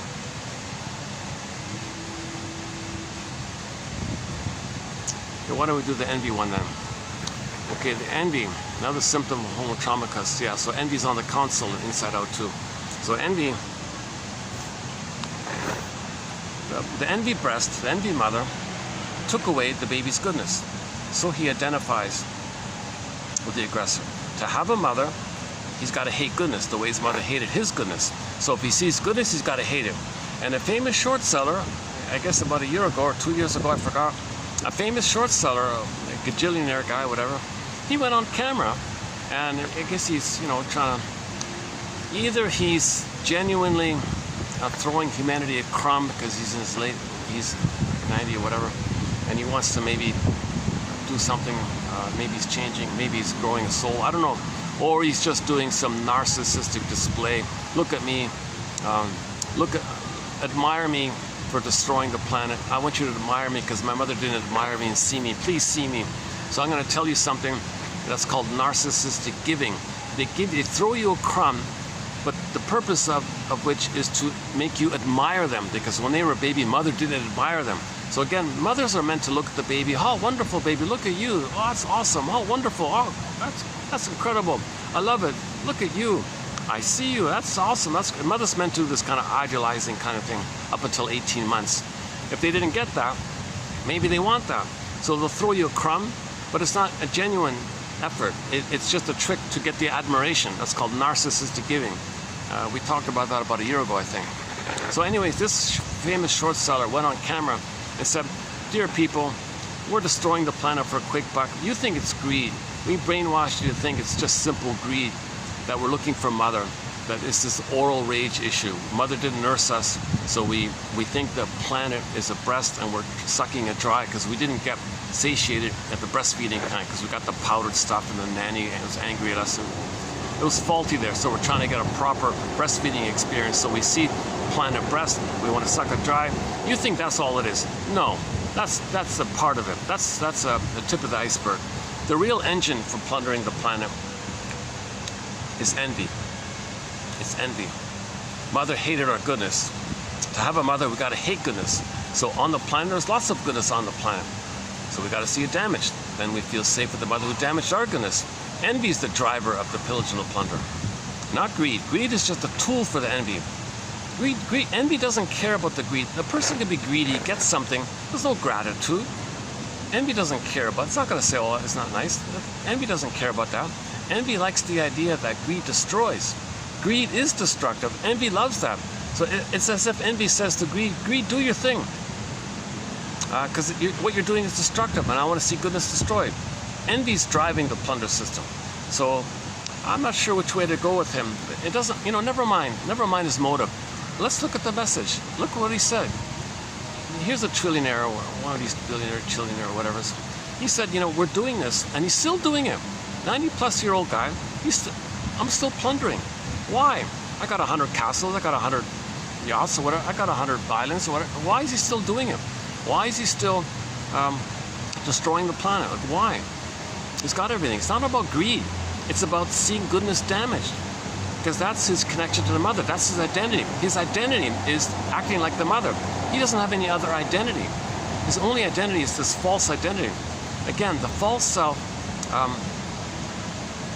is like a strategy to protect your real self.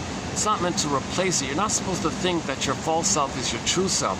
That false self is a scaffolding to make you aware that you're trying to avoid the pain of losing your true self. You're meant to look reflectively like that.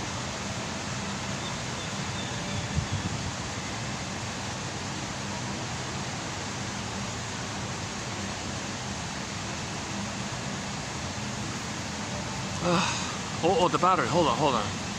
No, it's draining again. 50%. Oh my God, look at that. It drained it. Look at that. Let's see if that works. This is part 6, right? Is this going to turn into a part 7? Sorry, give me a sec. What is it? 61%. Let's wait a minute to see if it's going to go up or down. It says here 94. There it's 61. Let's see. 62. Oh, it's going up. Okay, it's working. Yeah, so this now it's working. Now the reset button works. Previous times it doesn't work. So this is called Grenvy. It's sometimes called Grenvy, where greed is just a tool for the envy. The envy is the real engine. Envy is the main engine. Greed is like a small engine. Oh, 1 second. Stuff's coming here. Oh, he's going to the barbecue thing.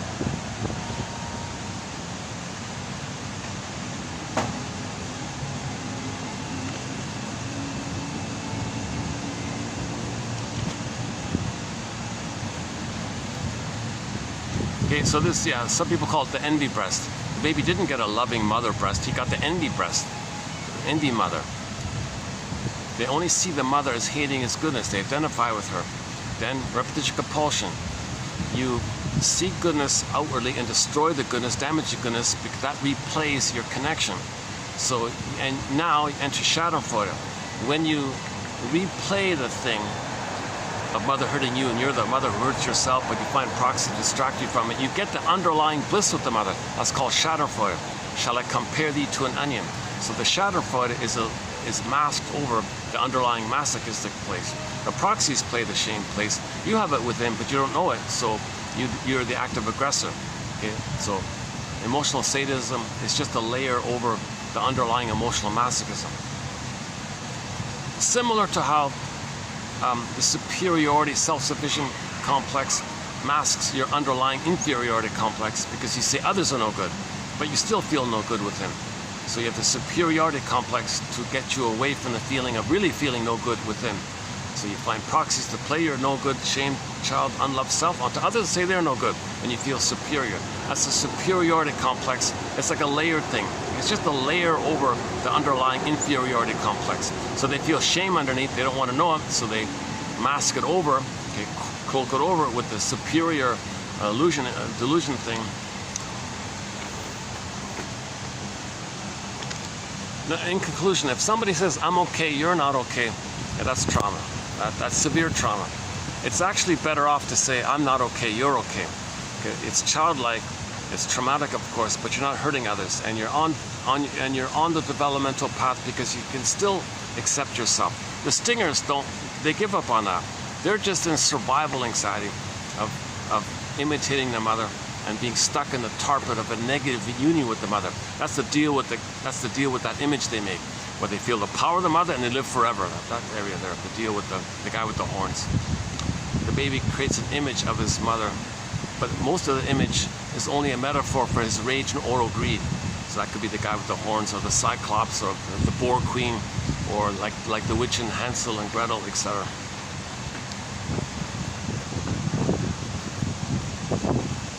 Oh, they're preparing for tonight. Oh, I see, there must be some function for tonight. Oh, they're preparing for tonight. Okay. I might have to leave soon. Let's see. What is it? 4:40? Oh, they're definitely preparing for something now.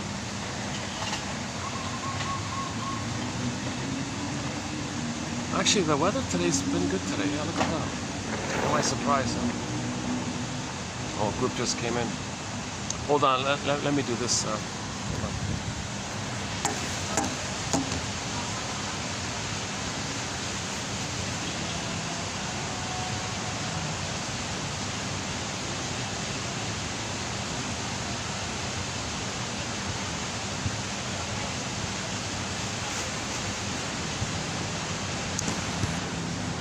Yeah, let me see if I can run through this, because if I do a part 7, I gotta backtrack and lay the foundation again. So let me see if I can zip through the remaining symptoms. Okay, so one symptom is we went from we're Homo short salicus, Homo economicus, Homo secret psychoticus, Homo neuroticus, whatever you want to call it.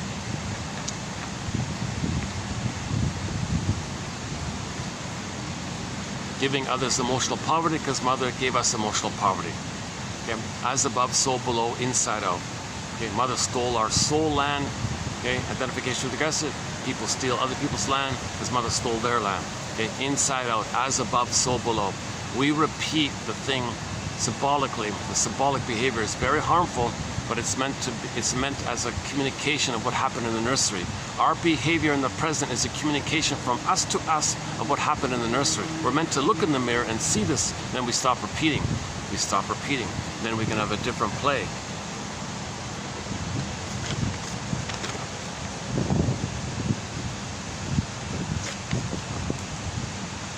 Okay, let's do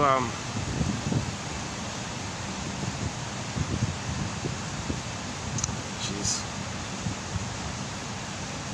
How am I going to do this? Okay, so why are we polluting the planet? Why are we polluting the planet? Why are we dumping 10 billion tons of plastic into the ocean? apparently 10 billion tons of plastic have been dumped into the ocean already. Why are we doing such a thing like that? Okay, well, when the mother didn't love us, she dumped her pollution. She dumped her wasteful, unprocessed trauma, her hate. She dumped into the child. Identify with the aggressor. Okay, you replay what had happened to you symbolically. So dumping pollution is a symbol, as if to say, my mother polluted me with her hate and her unprocessed, her chip on the shoulder, all her disgust feelings. She dumped that into me. Identify with her. So I'll see the planet as innocent me and dump onto the planet. I'll see the innocent, pure, innocent planet as me, as when I was a pure, innocent baby, and I'll dump the way my mother dumped. So inside out, as above, so below. We repeat. So we're meant to know that if we're dumping pollution like this,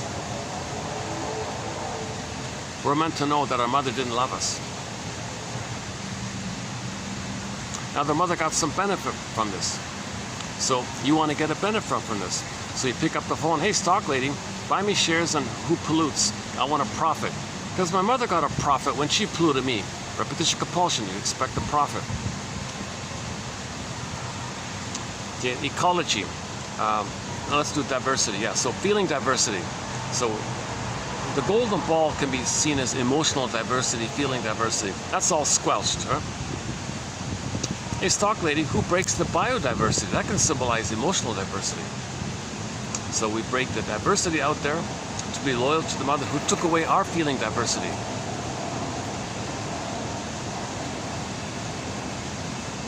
And this whole issue of the propaganda, somebody does these harmful things, but they want to be seen in a good light. So, okay, this goes back, as mentioned before, up until 18 months, mothers are meant to see the baby, admire the baby in a glowing way. So they harm the planet, hire a PR firm, make me look good. I want people to say how amazing I am. I want people to say how good I am.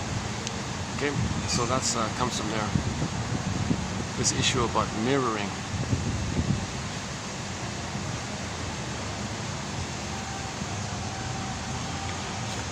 Oh boy, this isn't going as the way I thought it would go. Ecology. So the ecology between the baby and the mother was damaged, right? There's supposed to be a certain kind of ecology in the relationship between the baby and the mother. Well, that's all damaged. So the mother damaged it. You identify with the mother who damages ecology. Hey, stock lady, who breaks the ecology out there? And she got some benefit. I want a profit. I want to damage the ecology and I want a profit. And I want to be seen good doing it. Oh yeah, well, we can sell you some shares in breaking the ecology and you get a profit. And when you get that profit, it'll be associated with you looking in a wonderful way. Oh, that's perfect. That's great. 'Cause that's what's missing. That's what was missing in me. Doesn't work. It doesn't change what happened in the past. It's symbolic. You're chasing this dream of what you should have got in the past, but it's meant to be a communication to tell you what you didn't get in the past. So the idea is to look in the mirror like this. So again with the ecology, yeah. So if people damage the environment, it whacks things up in the ecology, right? Now there's a thing called water vapor syndrome. It's breaking the ecology, and now things are heating up. They said, okay. Well, maybe. Why are we heating up the planet?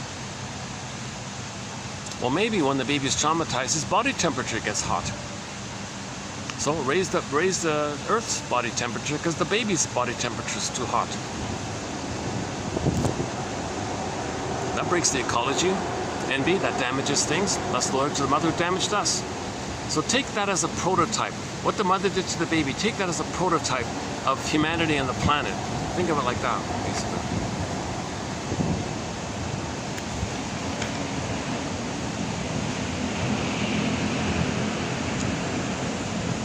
Ingratitude. Yeah, so there's no gratitude, right? If someone gets something good, they can't admit something good because that would imply that you have the psychic structure to be able to feel grateful. You don't have that psychic structure, so you got to reject the idea of being grateful for something because it triggers up not having an identity to do so. So you reject goodness, and that protects you from the memory of not being loved, to have that around the inability to have that, around the missing capacity to accept gratitude. So it's defense against the pain that will come up around not being able to feel grateful. You hate goodness, and there's no gratitude. One shrink said, yeah, make it up in your mind that if you don't feel grateful, okay, now we don't mean cynical grateful, sarcasm grateful. Okay? If you don't feel genuinely grateful, run to the shrink and present that as your presenting complaint. The shrink says, what's your presenting complaint? How can I help you? I don't know why, I just don't feel grateful. I got 10 yachts and whatever. I don't feel grateful. You've seen $1 trillion yacht, you've seen them all. I don't feel grateful. Why don't I feel grateful?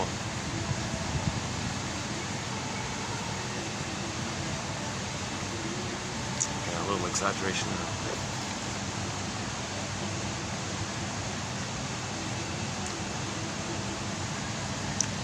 Oh, I forgot about this one, yeah. So one famous NASA guy, yeah, oh yeah, back to Dieseveld. Oh, I forgot that. One top scientist guy, apparently he's like one of the top guys at NASA or something. He quit his job and dedicated his final years to studying the ecology and all this. And he wrote this massive scientific thing. It's on his website, on the university website. I took a peek at it. Oh my God, there's thousands of pages of it. I just slipped down to the final concluding sentence. Do you want to know what this final sentence was? After decades, a whole life of studying science, do you want to know what his final sentence was? It's the last final sentence of thousands of pages of intense scientific research. You know what his conclusion was? Treat the earth at least as well as you treat yourself. He's not a shrink, but in his scientific mind, he came up with a shrink-like statement. Treat the earth at least as well as you treat yourself. Oh my God, that's amazing. And then the other point was the famous lady in the 80s said, did you notice that the earth is 70% salt water and we're 70% salt water? Like the humans are 70% salt water, the earth is 70% salt water. Did you notice that? And we're from the earth. So remember that, we're kind of like from the earth. We didn't come here in celestial spaceships from some superior other realm or something. We evolved up here from the earth. Okay? And that might be like a way to appreciate that we're 70% salt water. The earth is 70% salt water. She thinks in that way a little bit. So then the NASA guy, treat the earth at least as well as you treat yourself, because you're like a mini earth of the earth.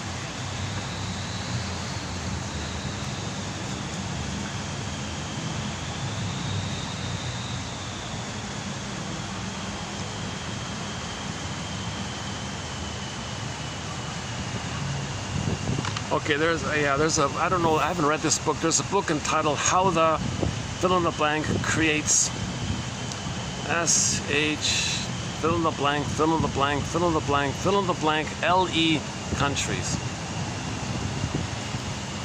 Okay, so the mother shamed the baby. Identify with the aggressor, create shame outwardly. That's the SH country. Okay, that's a symbol of how they feel. So creating misery, pain, poverty, misery, shamed conditions outwardly, that's to communicate how the people doing it feel inside. We feel like that inside. Inside out, as above, so below.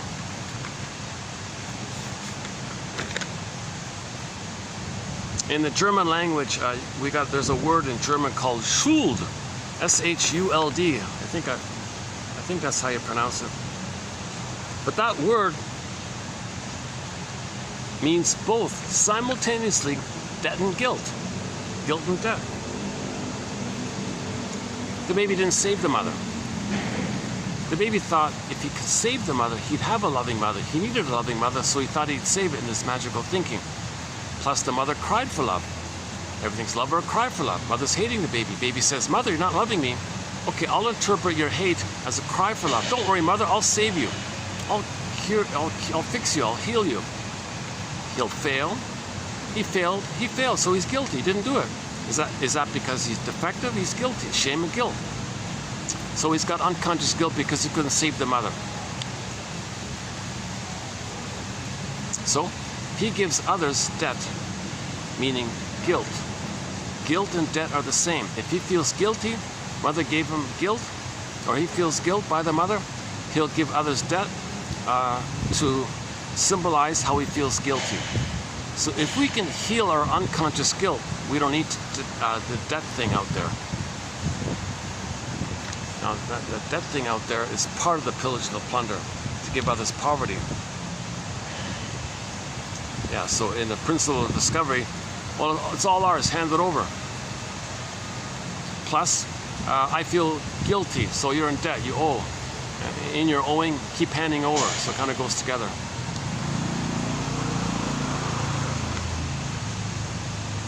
I won't get into the specifics. Oh, hold on a sec, what happened here? 93 here. Let's see, how about here? 87, okay, it's holding up. Okay, it's only 5 o'clock, so I've only got about an hour, maybe less. Let's see if I can finish within the hour here.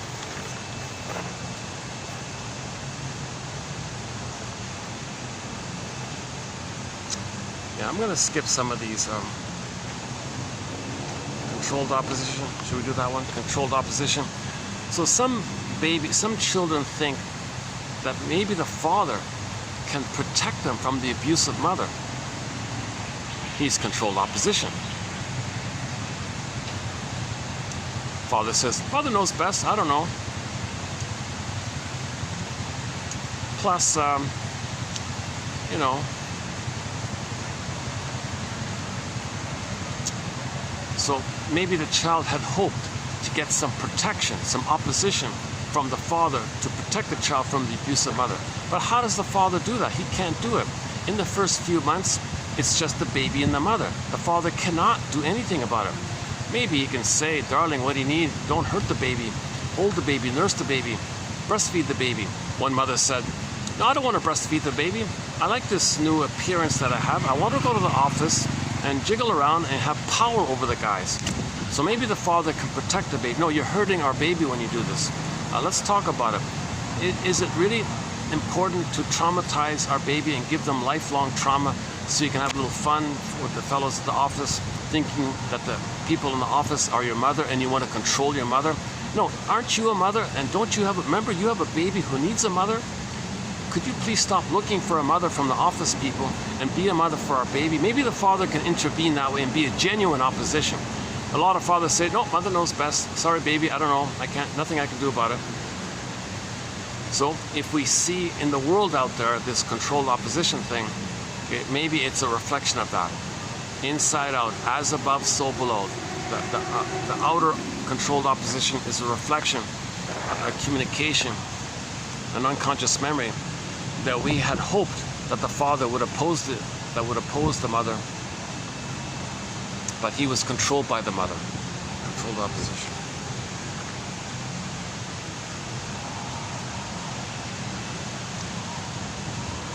Oh boy. The Cartman triangle, do that one. Can't help ourselves. Oh yeah, one famous short seller, I'm not fully sure if they meant it specifically in this way, but I got the feeling maybe, possibly. One famous short seller said, yeah, we're plundering the planet for a quick buck, we can't help ourselves. Well, that's the repetition compulsion. We have this compulsion to repeat the search for mother's love. It's that we can't help ourselves. When the baby reaches for the mother, he can't help himself. It's his instinct. He's got to latch on to the nipple and suckle. That's an urgent kind of thing. He can't help himself. He can't say no otherwise. If that's failed, repetition compulsion, you can't help yourself. So you see others as being vulnerable and you shame them the way your mother shamed you. And you're repeating it because you've identified with the aggressor. Just you don't reach for love. You just find proxy to reach for love and you say no to you, seen in the proxy. So the person, the famous short seller said, yeah, we can't help it. Maybe that's in reference to life forces object seeking. This drive for healing, we've got to repeat. So we can't help it kind of thing. unless you have awareness. Things are different when you make yourself conscious and mourn the loss. Then things turn around. There's an indie film called Insecurity. Just by accident I saw this a while ago. It's just some homemade kind of simple kind of movie called written as 2 words. As in, what line of work are you in? Like somebody might say, well, I'm in sales, or I'm in retail, or I'm in fill in the blanks. Well, I'm in security. So it's about a small city, I think, maybe 100,000, 200,000, I don't know. And there's 2 guys own a shop selling home security alarm systems and all this. That's why they're in security, right? Like they're in the business of the security business of selling home alarm systems. It's an older film, I think. Business was slow. They were frustrated. Business was slow. So at night they'd put on their robber outfits and rob their neighbors. Now this was a well-knit community. They all knew each other. They were all family and friends, and they all knew each other. So never mind. They didn't care. They would rob their own friends and neighbors. The next morning, those very same people who were robbed ran to the same people who just robbed them the night before and said, oh, please help. Where's that come from? Okay, when the mother abuses the baby, when the mother robs the baby runs to the mother. Mother, help, somebody robbed me. The baby must see the mother in a positive light for their psychological survival. So they'll deny that they were just robbed by the mother. Same thing. Okay, so those robber guys rob their neighbors. The next day, do the same. The whole film is like that. The next day, they'd rob their neighbors. Those very same people. Oh, please help, mommy, please help. Oh, sure, we'll help. We got a special deal for you. We're family and friends. We'll give you a discount. Oh, thank you. You're so amazing. And it went on like this. Those guys robbed the whole town, and they became gajillionaires by this. So it's a metaphor. Inside out, as above, so below. Okay, so psychology is the baby runs to the mother, the very same mother who abused him, because the baby can only turn to the mother. It's a huge double bind. Okay, so those guys in that town, when they were robbed, they were the only shop to sell home alarm systems. There were no other shops around. This was before the internet or something, right? There were no other shops around. So they can only turn to them. Just like the baby can only turn to the mother. And the mother hurt the baby. The baby turns to the mother. Same thing in the town. So it's not a famous movie or anything, but if you can find it, it's called Insecurity. Written as 2 words. 2 words. Not 1 word.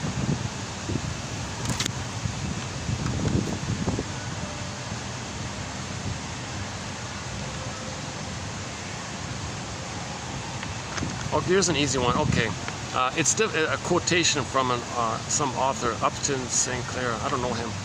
There's a famous quotation which says, it's difficult to get a man to understand something when his salary depends upon his not understanding it. Where does that come from? The baby can't know he's traumatized. For the baby to get the milk, he can't know his mother's hurting him. So he won't understand it. He depends on, to be able to accept the milk, he can't understand or know that the mother's hurting him. So likewise, if we see these scenarios outwardly, the prototype is there. The baby can't know the truth. For his survival, he can't know the truth. So now you see it all. A lot of people don't want to know the truth.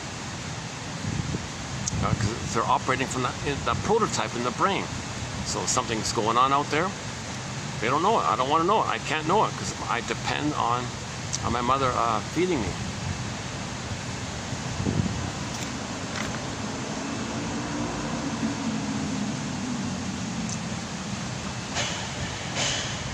So the corruption that we see out. So if we see corruption and people exploiting their power and all this, well, the mother did that.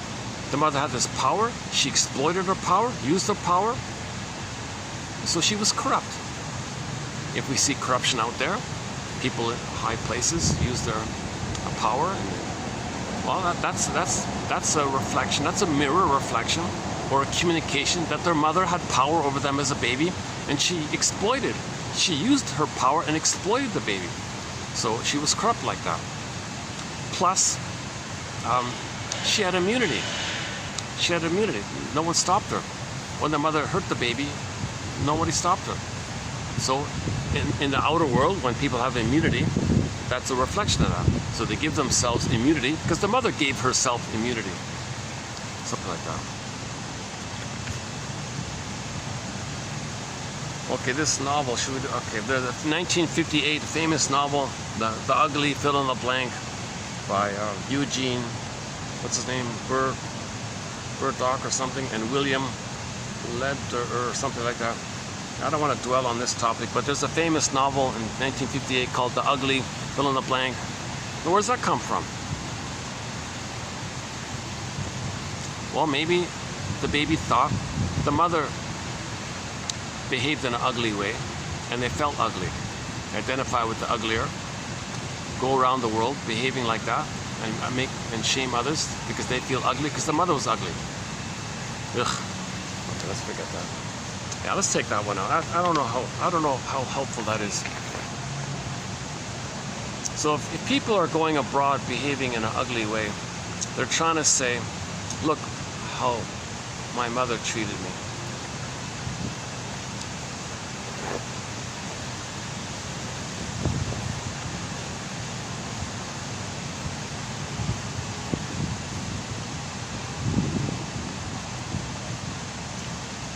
Okay, again with the food one, so why is the food quality going down? Well, maybe the baby got poor food. If the mother's distressed, they say it affects the quality of the breast milk. So identify with the aggressor, destroy the quality of the food out there. And I'm sure we all have noticed this, that the quality of the food is getting worse and worse.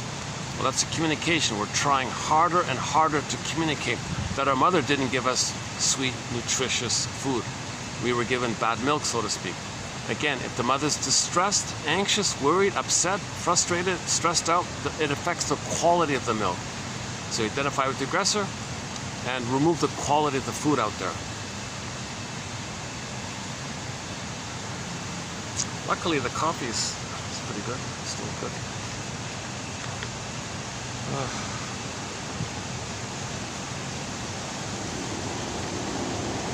Yeah, the new one was going to be the Snow White one. So in the Snow White story, we just covered recently the Snow White story. The mother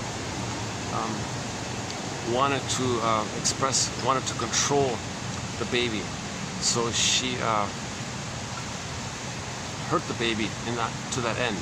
So when she clothed the baby in the Snow White story, the lacing was too tight. When she combed the baby, she was doing it rough. And the feeding was toxic. The apple one, right? Hang on.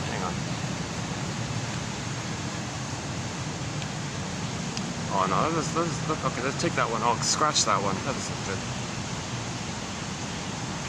Okay, so we often hear about the phrase the secret government, the shadow government, the invisible government, etc. What's that about? Well, we have an unconscious, don't we? Our unconscious functions like a secret government, invisible government, shadow government. And we call it the shadow self even. That's the puppet master within.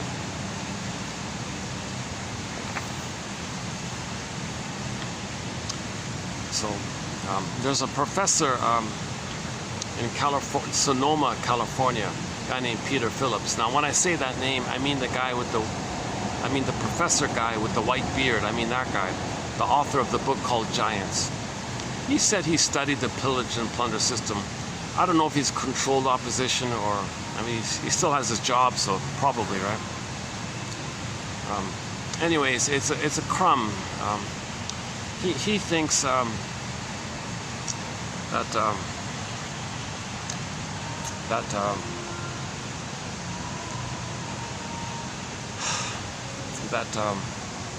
the way to pillage and plunder, to ensure the pillaging and plunder, because the mother had all the power to pillage and plunder. Well, how do you recreate that power? How do you recreate that kind of guarantee or something? The mother had this forceful guarantee of hers that she can pillage the baby's soul. How do you recreate that? So Phillips was saying, well, all the short sellers buy each other's shares. So company A, B, and C buy the shares of D, E, and F. The 6 of them buy the shares of G, E, H, I, and all of them buy the shares of the other ones, and the other ones buy the previous ones. So they all buy each other, like a vast little web network like this. So now you got that puts a pressure where everyone owns shares in everyone, he said. And the purpose is to keep an eye, everyone keeps an eye on everyone.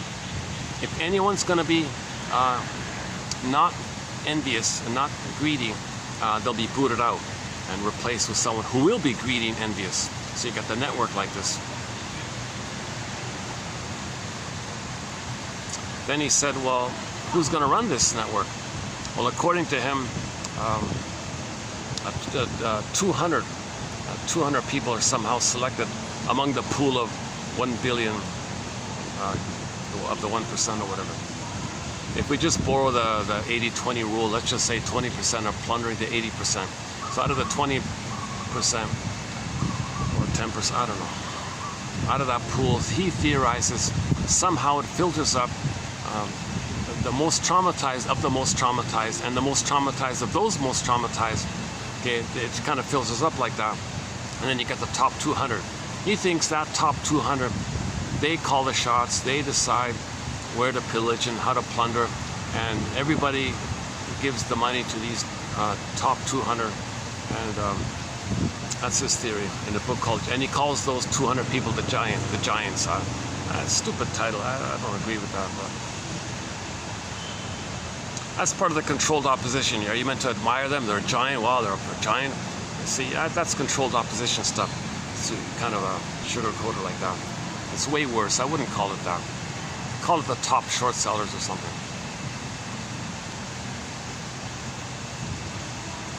And he would call that the invisible government, a secret government, and we don't know who these top 200 are. They might hide in public, they might hide in their little castles or yachts or penthouses or farms or whatever. And these 200 have their own little community or whatever, and they decide all the things. And they tell, okay, you PR companies, we want you to, here's a script, spread it out. Okay, we own the media, you say this. Okay, you guys do this, and you puppet people, you do this, and you do this. They kind of tell everyone what to do, kind of thing. And they're considered the ones who are entrusted to continue short selling the planet for a quick buck, because everyone in the network wants to feel the giddy glee of being one with the mother. It's unmet symbiosis, so when you hurt others, you get the giddy glee of you being one with the mother. Okay, I'm not saying it right there. The baby has a feeling of blissful oneness with the mother. It's a giddy glee kind of feeling. It's for the baby. It's this blissful ecstasy kind of feeling. So if you are the mother who hurts yourself, you're replaying how you were hurt by the mother. That maintains that symbiotic mesh. And embedded in the symbiotic mesh is the blissful oneness. So you keep the blissful oneness, export, so to speak, not export, but see in your fantasy exporter the pain, and what you really have is numbed over. So they're still sleepwalking, and they're addicted.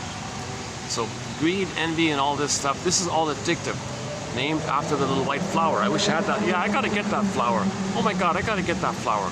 I keep talking about it. I gotta get like a stamp of it or something. I gotta get a stamp or a photo of it or something, or like a dried one of it or something. It's a little white flower.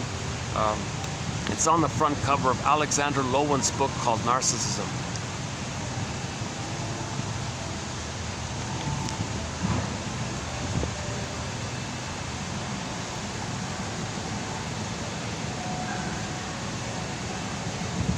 And of course, they all give themselves immunity because mother had immunity.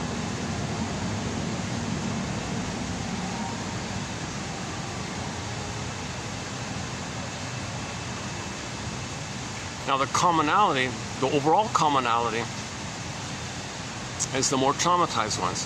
Now the more traumatized ones doing this, if you're less traumatized, you don't want to hurt others, you don't want to profit off the misery. The more trauma don't care because they're in survival mode. So the more traumatized ones, numbers-wise, I guess, it's going to be more in the area of shaded beige tone of skin. But it's not about the shaded beige tone. It's not about the sun thing. It's about how babies were more traumatized in places where there were less sun. That's the big question mark in this area.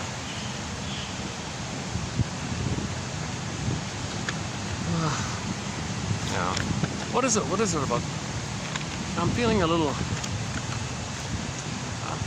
absent-minded. I'm not feeling very present today, to tell you the truth. Maybe it's this topic. That's doing it. I avoided redoing this topic for a long time. It's been 6 months since I've ran through this. And today I'm doing it in a very choppy, sketchy way. I think because I don't fully... There's a lot of missing pieces. It's emotionally triggering. That's part of it. It's very emotionally triggering. And I'm not even reading the more difficult ones. There's more difficult ones I'm not even touching this time around.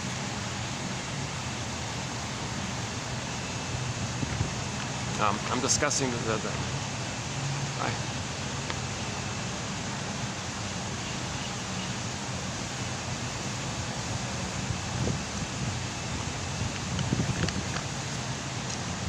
you know, if you read the quotes in the collection, that explains a lot right there. You know, about identification with the aggressor, repetition compulsion.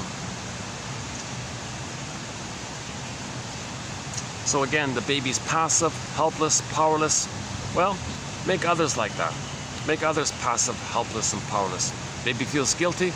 Put others in guilt debt. So you got others who are passive and they're in debt. Well, they've felt that with the mother.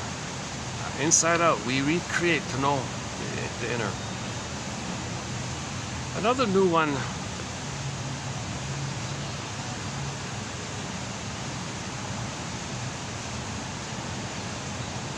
Soul blind, invalidating environment. So the baby is considered to be in an invalidating environment. So 20% or whatever, let's say, or 10%, I don't know, 1%, whatever you want to call it. They're not going to really. They're not in a place to validate your humanity, your feelings and human rights and all this, because their mother didn't validate their human rights and feelings. So there's like a disconnect that way.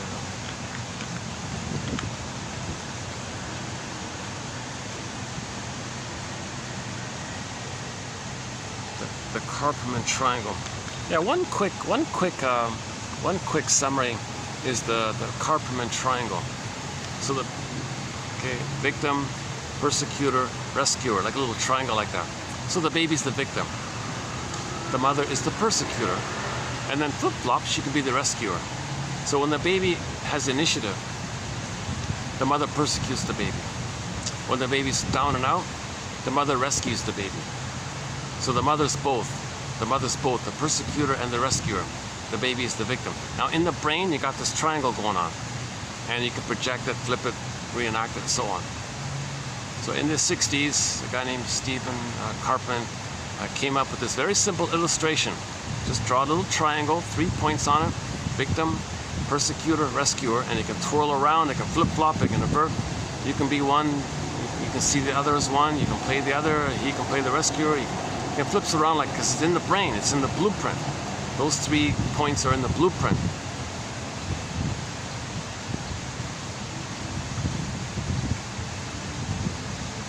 So how does this come about? Some mothers persecute their children for their autonomy. Mother says, fine, I won't have autonomy. Oh, good, I'll rescue you. I'll reward you. I'll be nice to you. You're in pain by what I did, now I'll be nice to you. That hooks them in. Some mothers didn't get their needs met from their mothers, and they're trying to get it met through their children. This is the crux of it all. This is the, shall I compare thee to an onion? If you layer it all down, if you keep layering it, layer, shall I compare thee to an onion? It seems to be right there. The baby and the mother have a oneness. The mother likes that. In Alice in Wonderland, remember Alice had to fight for the right to have her own thoughts? The mother, so the child had to fight for his right to have his autonomy. Mother said, oh no, You betray me, with me against me. No, mother, I can't lose you. Fine, I'll be like you. Very good, baby. Now she rewards it.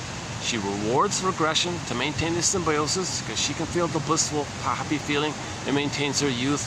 It maintains her ability to always, quote unquote, the mother has the need to keep on mothering, but in a negative way. Not a healthy mothering. So how does a person unblend from the mother when the mother did this? Okay, that's why we need narrative medicine. We gotta call it out, be a detective. So identify that your mother was traumatized. Identify that your mother didn't get her needs met. Identify that she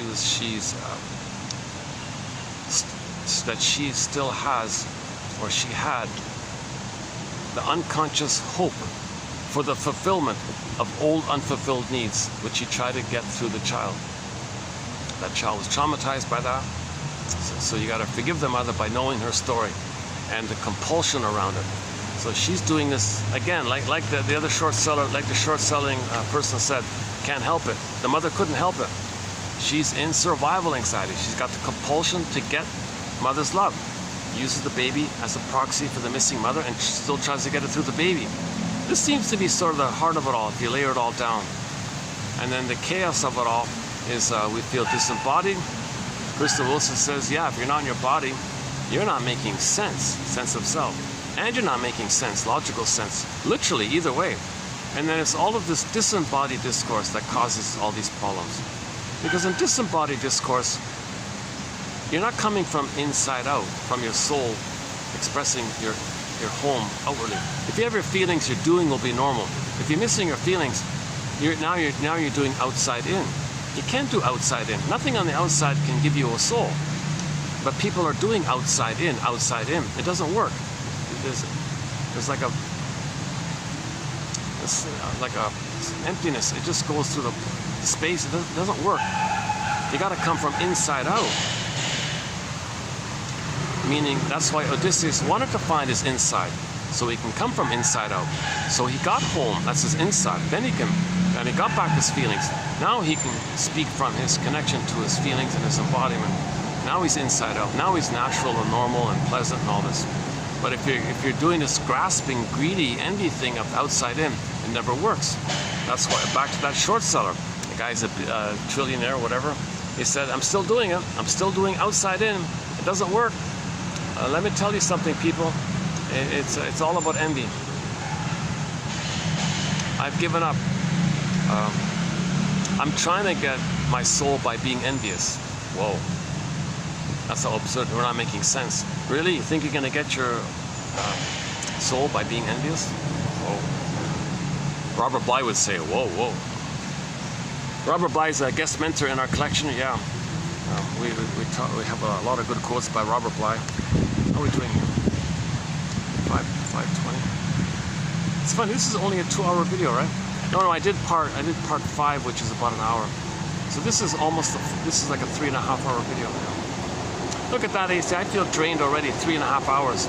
The last time I did this, I had some guava juice, which is like what spinach was for Popeye.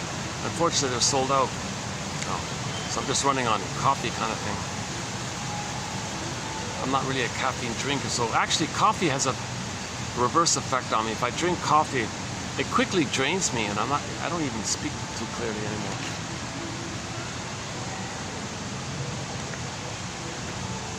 Yeah, I gotta find a new companion beverage. Egyptian licorice mint tea is not available. That's another companion beverage. Actually, Paulaner's 0.0 non-alcoholic beer out of Munich, that's a very good beverage. I couldn't bring it here to drink, right? Yeah. They don't sell it in there.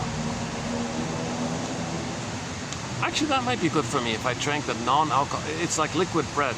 If beer is liquid bread, I think the Paulaner one, 0.0%, that's like fresh, baked right out of the oven bread, you know.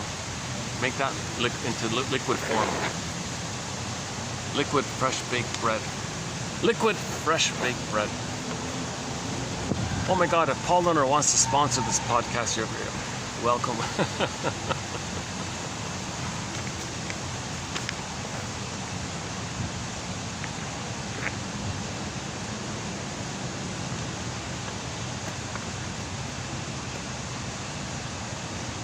Nutricide. Did we do that one? Oh, mother is sociopath. Oh, geez. Okay.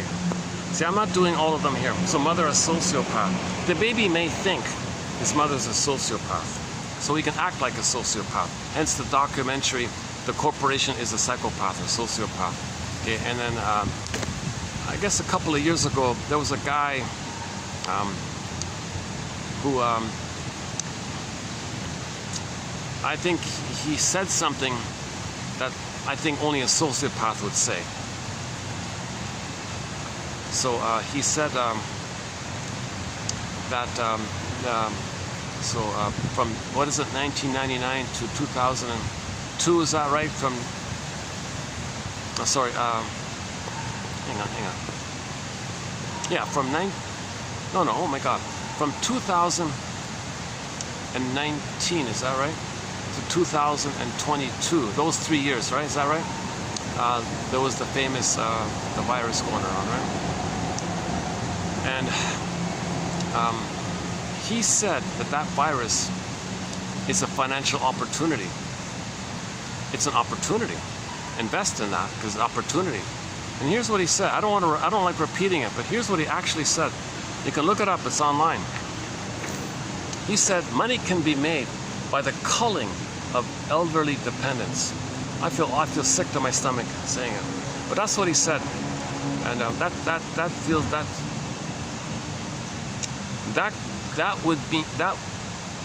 would imply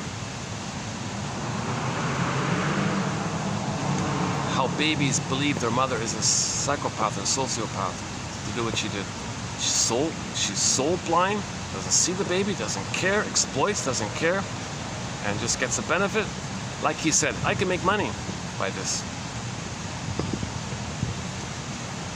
Now we got to enter Leonard Shengold's famous phrase, which I don't want to repeat. That's another tough one. See, we're getting to the tough ones here.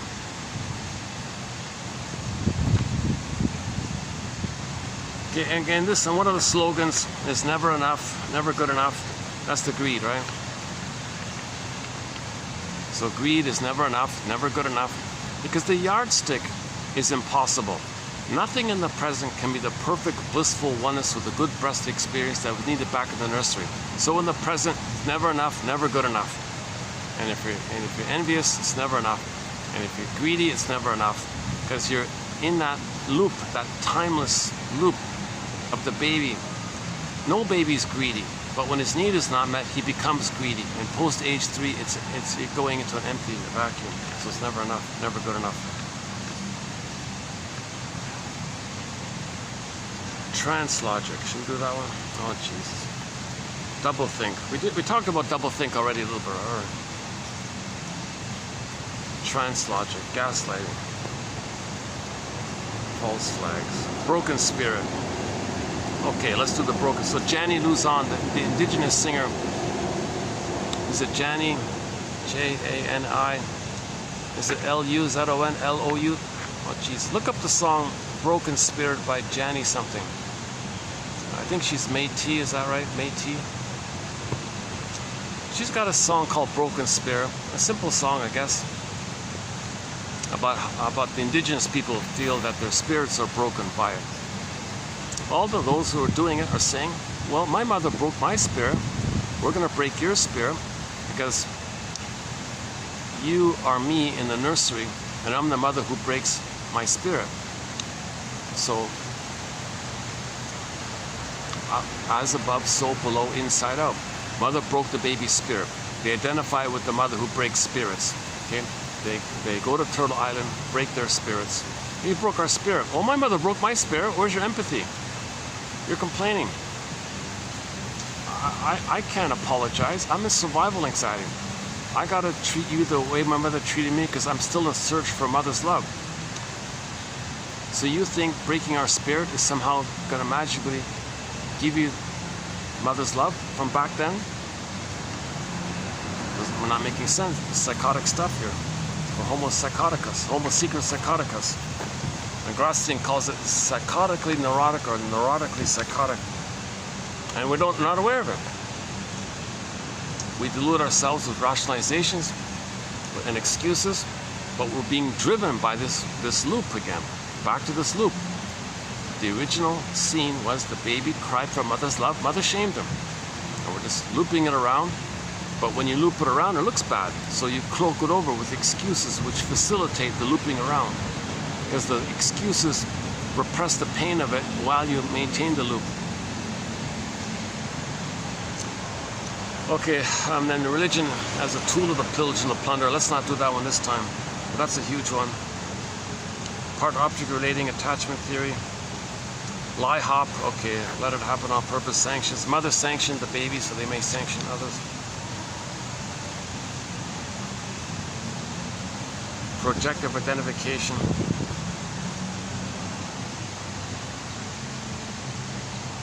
We did the guilt one already, right? Reality testing. The mother can't see the reality of the baby as being her baby needing her love.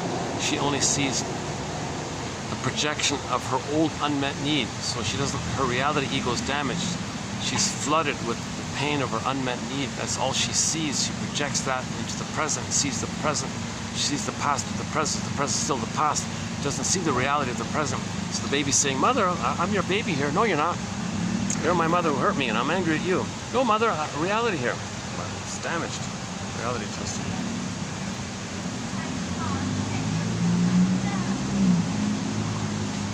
Bait and switch.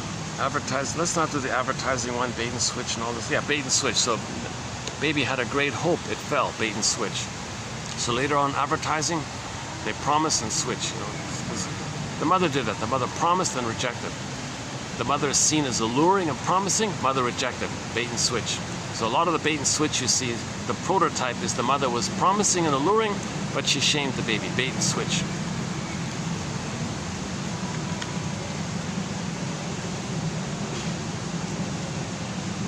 Uh-oh. Looks like I'm going to be in another selfie here. People, you know, they film their travels, so as they're walking, they're filming as they, you know, I get it. When you get off the SkyTrain and walk down the road, things are noisy and all this, and when you finally arrive, this is a dead-end street, and when you finally arrive and you turn in, it's a nice moment. You feel, oh, look at the garden here, right? So I noticed that too. I get here, oh, I've arrived here. It's a nice place, yeah, you can see it. The lights are on here. Shall we take a peek? Let's see if the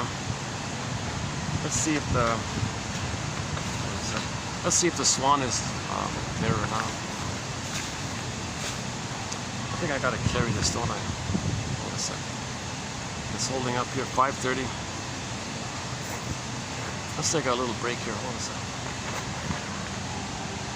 Oh. Yeah, there's the swan, yeah. There's that little movie. There's the fan.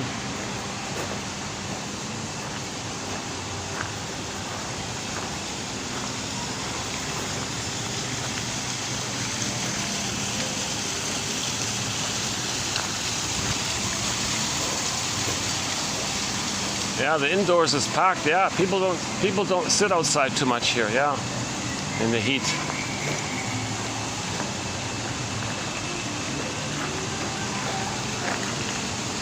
Wow, he's grooming himself as usual. I don't know if you can see him there.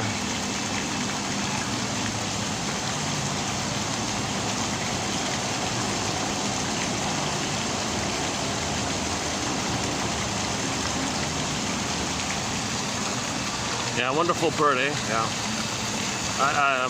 What's his name? Edwig. One shrink. What's his name again? Ludwig. He thinks birds are metaphors in the unconscious of symbolic breasts.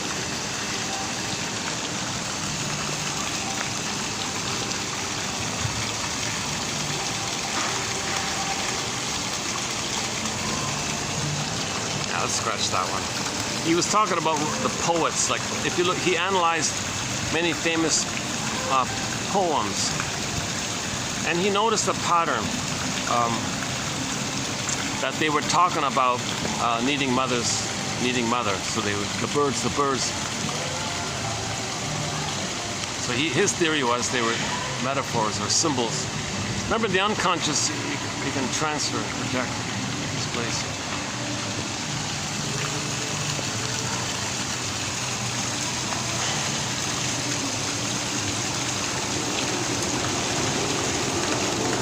Oh, hang on. I think I can get a close-up over here. Hold on a second.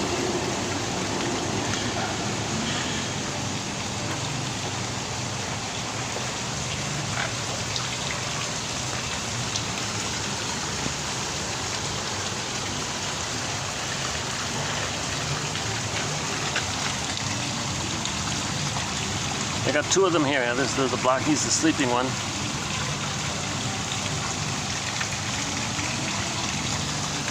There's the.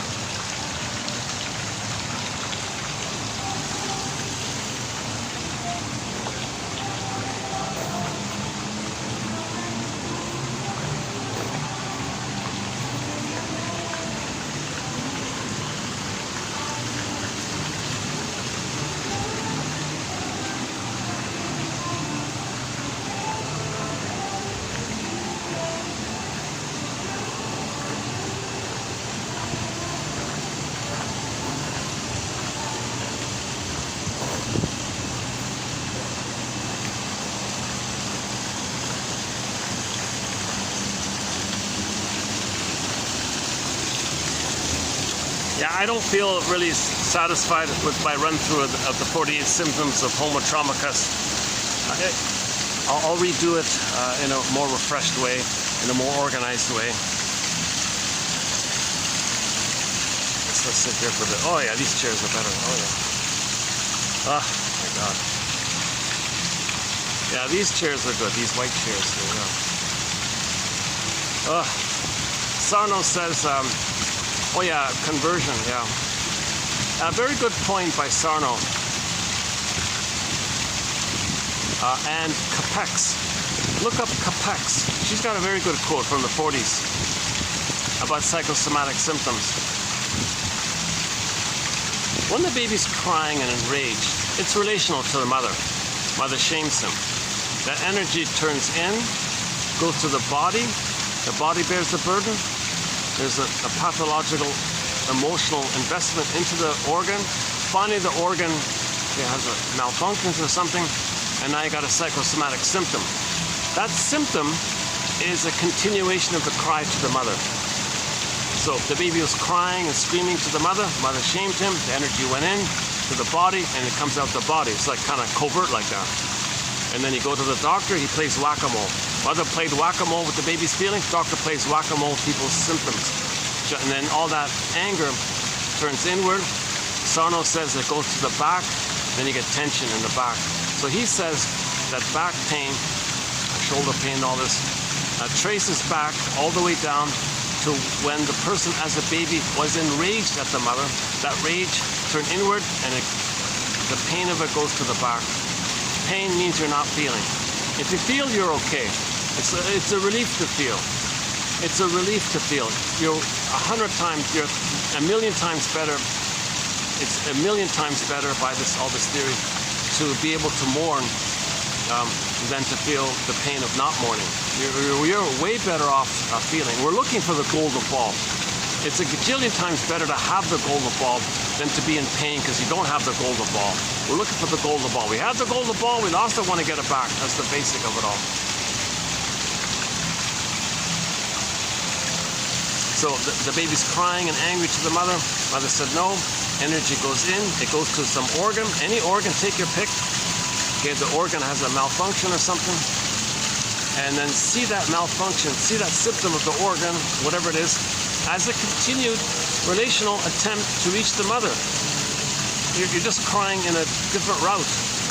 Instead of a direct, overt route, it kind of goes underground, and you're covertly crying and angry at the mother. And psychosomatic symptoms are there. And a lot of medical doctors say, wait a minute, this is a communication here. These physical symptoms are a communication. There's a communication here. I'm not going to hit the communication here. I want to interpret it. So a lot of medical doctors went to shrink school, okay, i.e. the talking cure, to learn how to construct somebody's story. It's called reconstruction or construction. Your narrative, find your narrative. Narrative medicine, find your narrative. Once you find the narrative, once you know what the emotions are communicating, you get the narrative. That's called symbolizing. When you symbolize, recognize, metabolize, formulate, that's the whole theory. When you make the unconscious conscious, when you're conscious, you get a belated understanding for the belated release of the feelings. That's the idea, right? So psychosomatic symptoms reveal and conceal the emotional cry and scream and all this. So the image is water to ice. Water converts to ice. Conversion. The emotions that can't flow get stuck into a symptom in the body, and that's like the block, the ice cube. Water to an ice cube. Emotions that go to the organ, and now you got an organ problem. It's analogous from water to ice to emotions, flow, emotion, energy, emotion flow, water feeling, water flow, and then it goes to the body somewhere and it builds up there, and now you got a body problem. That's like a block kind of thing. That's the metaphor like this. And then you're meant to regard the psychosomatic symptom as your emotions revealing to you, but it's concealing it. It's like a compromise like that. And the body's bearing the burden. The body keeps the score. The body remembers. Okay, the mysterious link between mind and body. Every body tells a story like this. Every body, like 2 words. Every bot has 2 words. Every, and then body tells a story. You got to find a story, put words to it. Because the body, that's pre-verbal. We got to make the pre-verbal into the verbal. That's the healing journey, to find the verbal. So these medical doctors, they studied the verbal. Let's study the verbal. We need vocabulary. We need vocabulary. Like the Disney film, it's giving us some vocabulary. Envy, embarrassment, envy, anxiety, okay, so on.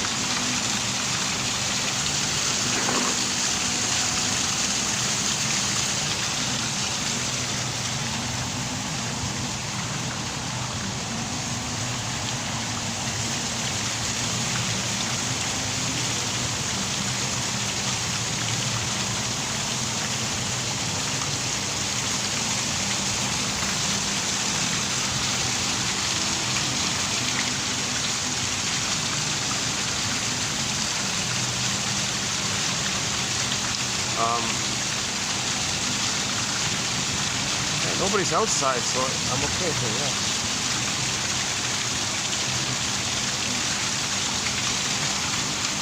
Oh my God, yeah, this is a nice little time right here. Yeah, I don't feel, I didn't do it justice. I think I did a much better job in 27-25 part 3 of 3. I had the needed build-up for it. I had the needed foundation for it.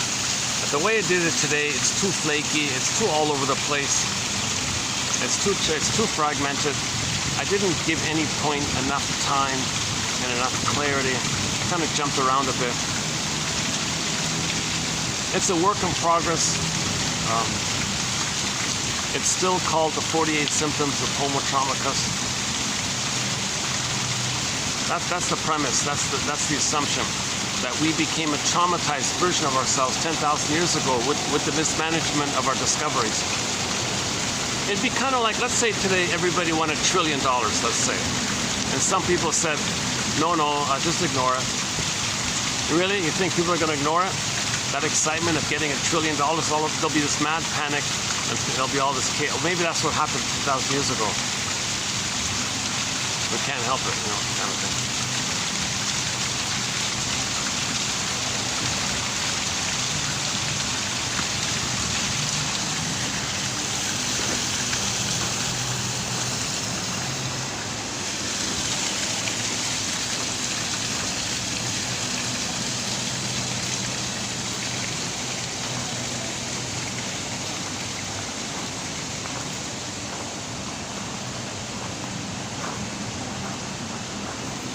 Is it still on? Oh, it's still on. Okay, oh, good. Oh, and let me get some fan here. Oh, good. Oh, jeez. Unfortunately, the cord doesn't reach over there. Hey, let's do this. Let's just sit here. So I can't. The wind from the fan interrupts the audio. Oh.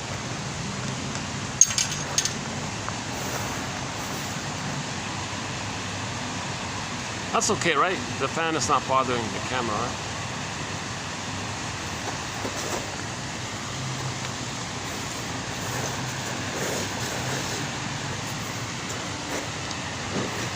Oh, okay, that's good, yeah. Oh. Yeah, so this is just speculation, this is just hypotheses, these are guesstimates, clues, I'm just brainstorming here.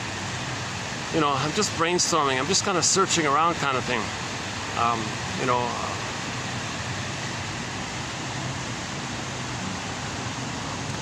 so this 48, it's not officially in our encyclopedia here. It's not a TQ quote. It's just something I'm kind of doing once in a while on the side. Roughly every few months I try to run through it.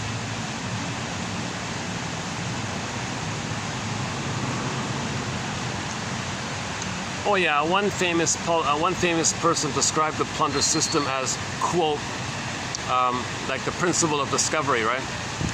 Like if we with the shaded beige tone of skin find something that belongs to us, she called it White European Expansionism Project. So the vision is those with the shaded beige tone of skin presumably have more trauma. So they're going to expand all the time because they're going to pillage all the time, because when the baby's more traumatized, he's more pillaged. So there's more pillaging and plundering because the baby, when he's more traumatized, he felt more plundered and pillaged. So the more the baby's plundered and pillaged by their mother, the more they'll grow up to become pillaged and plunderers. So she called the principle of discovery a White European Expansionism Project. Now there is no white, so forget that. Call it the shade of beige tone of skin Expansionism Project or something. That's why Bruce Coburn got the stamp of approval, because in the unconscious doesn't hear. The world was made for all shaded beige tone of skin. See, he played it like that, I think. Maybe by accident, I don't know. But that song should be, the lyric in that song should be, when are you going to realize that the world was made for all shades of skin? Beige, brown, pale, dark brown, light beige, dark beige, medium beige, light brown, beige, brown, mixture. When are you going to realize that we're all one family? We're all literally cousins from that family in North Africa. It's gotta be. Because the fairy tales are all the same. The motifs are all the same. It just looks a little different on the surface because over 150,000 years, if people eat meat and dairy for 100,000 years plus, it's bound to affect their physiology a little bit. But that's like, it's still like a cosmetic outer thing. It doesn't change the essence of a species like that. It doesn't create a new species. You know what I mean? And plus, you got to keep in mind, in nature, the Great Spirit likes the diversity, right? So in general, every leaf is a little different.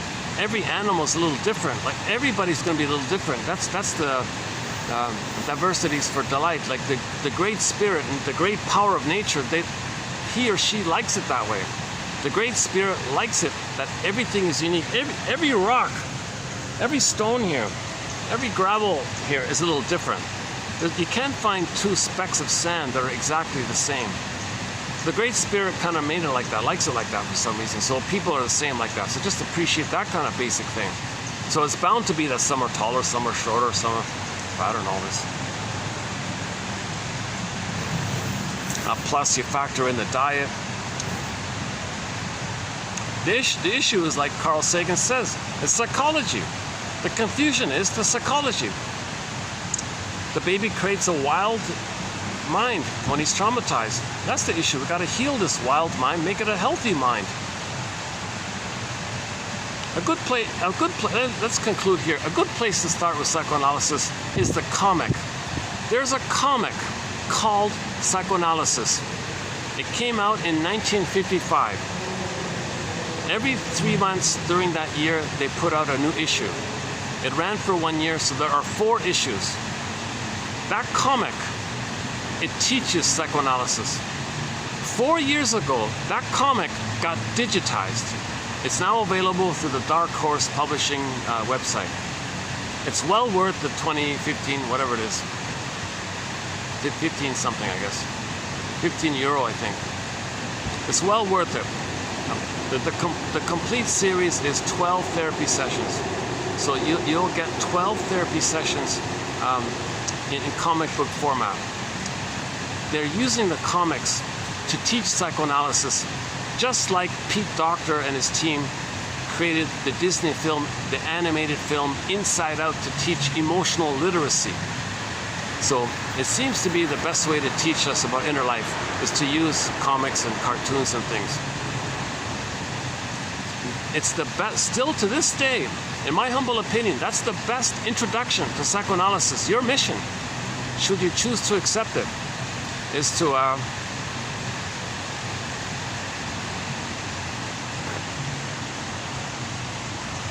either get it yourself or ask someone else to get it and read it. Just somehow read it. It teaches about repetition compulsion. It teaches about emotional eating. It teaches about separation anxiety. It teaches about the bully pattern. It teaches about dream interpretation, self-defeating behavior, social anxiety, the emotional triangle, scapegoating. It's all in there. It's amazing. That comic, what a gem, what a treasure.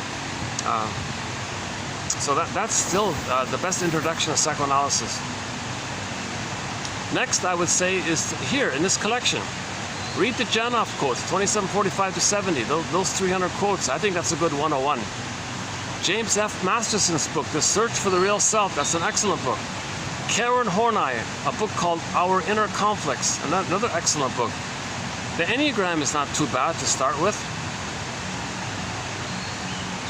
That's sort of in the self-help kind of area. But the Enneagram does show you some you know, if somebody has one personality pattern, when they feel safe, they develop other traits. When they feel stressed, they move on the line to another other traits.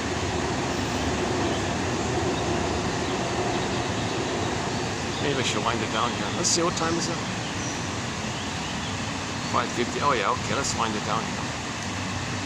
Yeah, I'm not gonna ramble on here for feeling this way. Well, let's just clarify my disclaimer. I'm not a shrink, I'm not a professor, I don't have a PhD, I don't have a master's degree, I'm not a counselor, etc. I only have a BA. I never studied psychology at school. When I hit midlife, I try to learn this. Nobody's teaching it, so I try to teach it myself. So my process is to find the quotes and talk about it. My give back for my anxious discussion is that the quotes are below. Plus, for a minimal fee, you can get the whole encyclopedia on your iPhone through the coffee page link. www. Oh, you'll see it. Just look below, you'll see it. Yeah.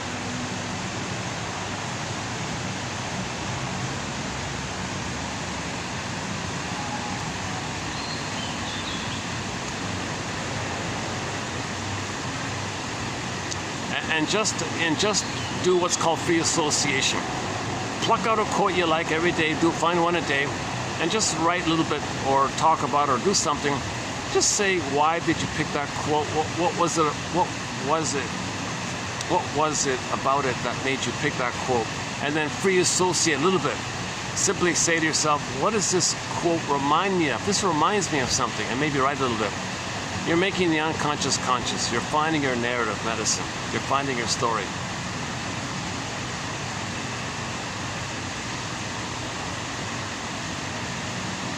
Likewise, you wake up in the morning, have a dream. It's like, this is my soul today, you say. Take a dream fragment and say, and go on. What does this remind me of? When you wake up, you catch a fragment, just free associate. What does this thing that I just dreamt, what does it remind me of?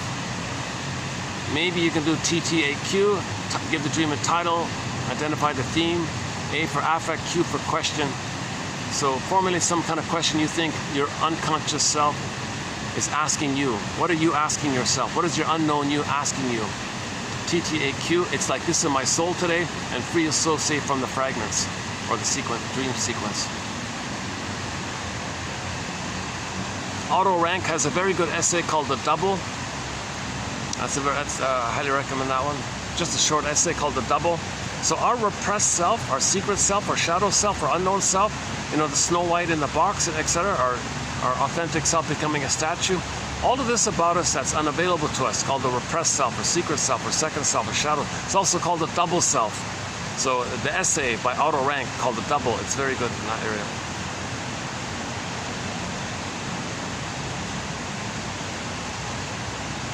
Yeah, okay, I could go on about the double self and Robert Blythe's metaphor of the bag, but let's just end it up here today.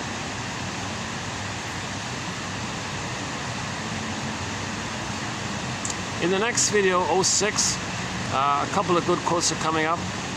Actually, yeah, I found this morning I found a book, a self-help book, giving advice to people who grew up with a mother who had the BPD psychology, and just some reflections on that. So I think we might have a few quotes from this book. I forgot the exact title of it. We did 12 videos on the BPD phenomena. Christine Lawson was in there. James Gostein was in there. That's another good set of quotes is the BPD quotes. The immense survival anxiety. It's also known as relational PTSD. Keep that in mind, relational PTSD. It's an amalgam. It's a new creature, a new psychological amalgam that came about by the intermingling of the primary process, schizophrenic mind, and the normal mind. And you blur it up, and out of that blurring, you created a new amalgam called the BPD psychology. And it allows the person in an immense ability to play catch me if you can, now you see me, now you don't, hollow mirrors, because they can flip, twist, blame. They're morbid liars, endless liars. They cannot admit anything real or a true, because they think the image they made of their own rage, that image is going to eat them. So they're in survival anxiety. So this whole topic, the book, Lawson's book is called Understanding Borderline Mothers. Well, people are pouring in now. Yeah, okay. Oh, let me move my chair here. 1 second.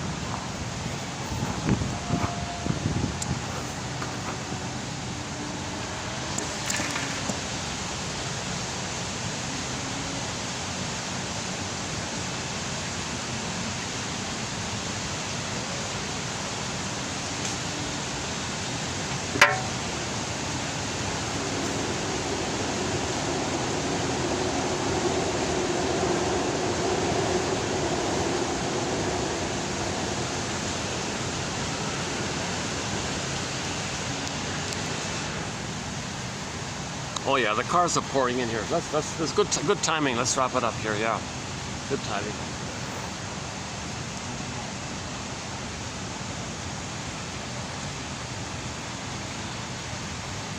Yeah, so check out the 12 videos we did on the BPD phenomena, just recently done.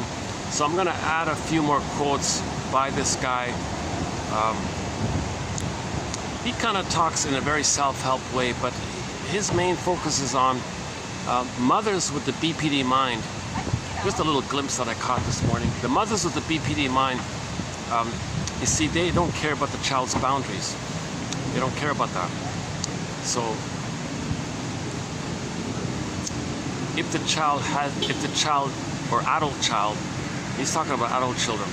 If the adult child now tries to set a boundary with that abusive mother, she feels click. You're rejecting me. You're rejecting me. See, there it is there, right? You're with me or against me. But no, the adult child has to learn how to set boundaries.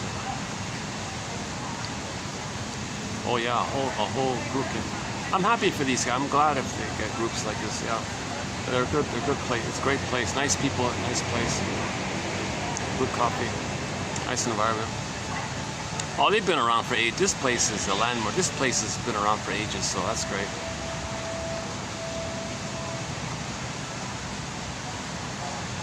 You know that swan I showed you? That's sort of the selling. I think in their advertising, the swan is sort of the salesman for the place.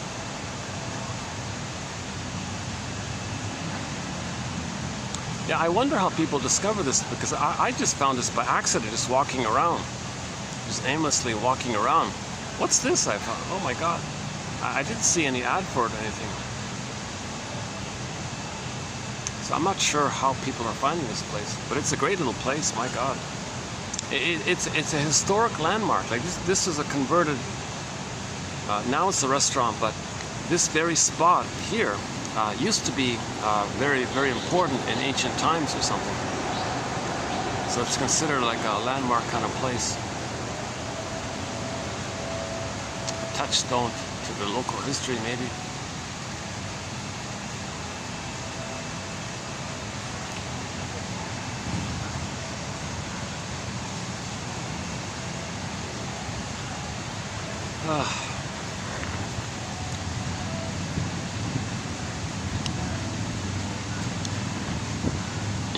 So if anything I said was a trigger, one way to self-soothe is from our self-help thread. It's a 5-word question prompt. What's the hardest thing about, and fill in the blank. So let's say somebody heard this podcast. Oh yeah, that guy there, that Marcus guy, that anxious guy there, the compiler guy, he said such and such. Okay, and you feel triggered by it. Okay, then you say to yourself, what's the hardest thing about that? Like, what's the hardest thing about that item or hearing that thing?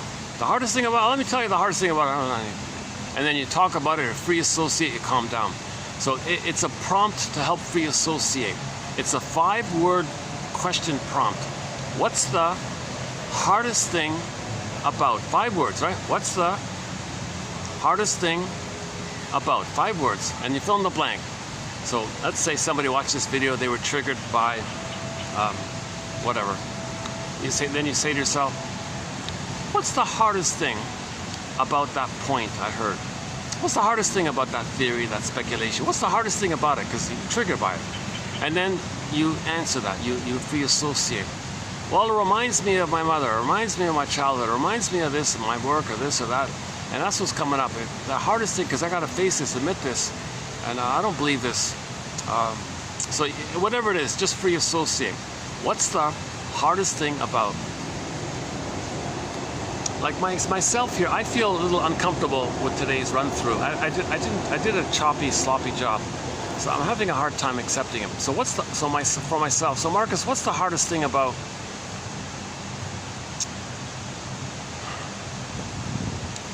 Feeling unsatisfied with your performance today. I feel like I failed or something. Oh, go on. Tell me more. You must have a very good next one. You must have a very good reason. So validate it. So when you say it, then validate. You must have a very good reason for saying that. You must have a very good reason for saying that. Yeah, I guess I do, right?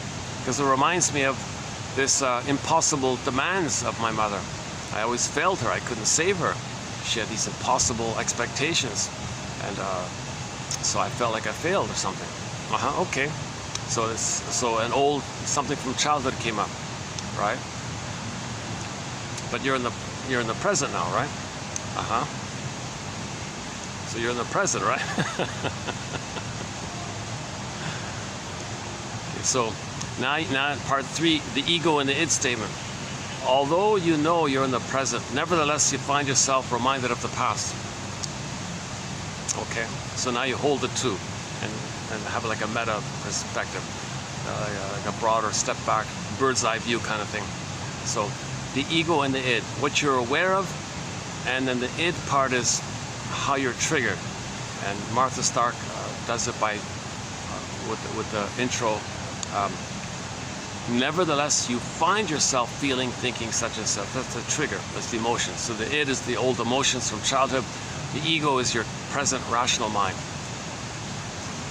So, okay, so although I'm aware that I'm in the present, and I'm talking about some speculation, and I've made a lot of disclaimers and clarifications that it's just a hypothesis.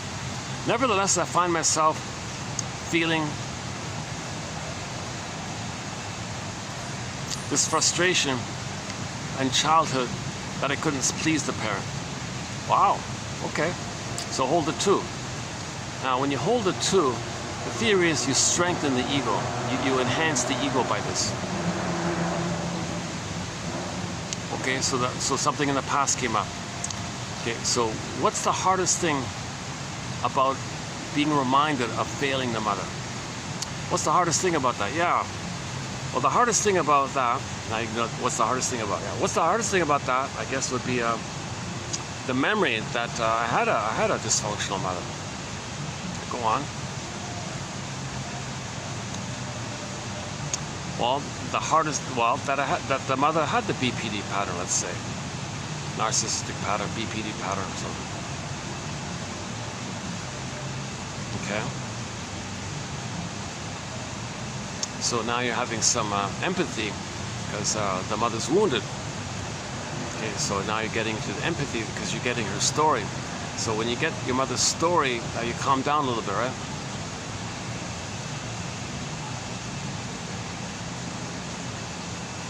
Okay, so hopefully and you get the idea, right? Okay, so it's 3 parts. What's the hardest thing about? You free associate.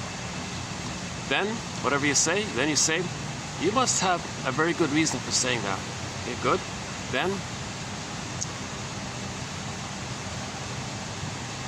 the ego and the id statement, the 3rd one. And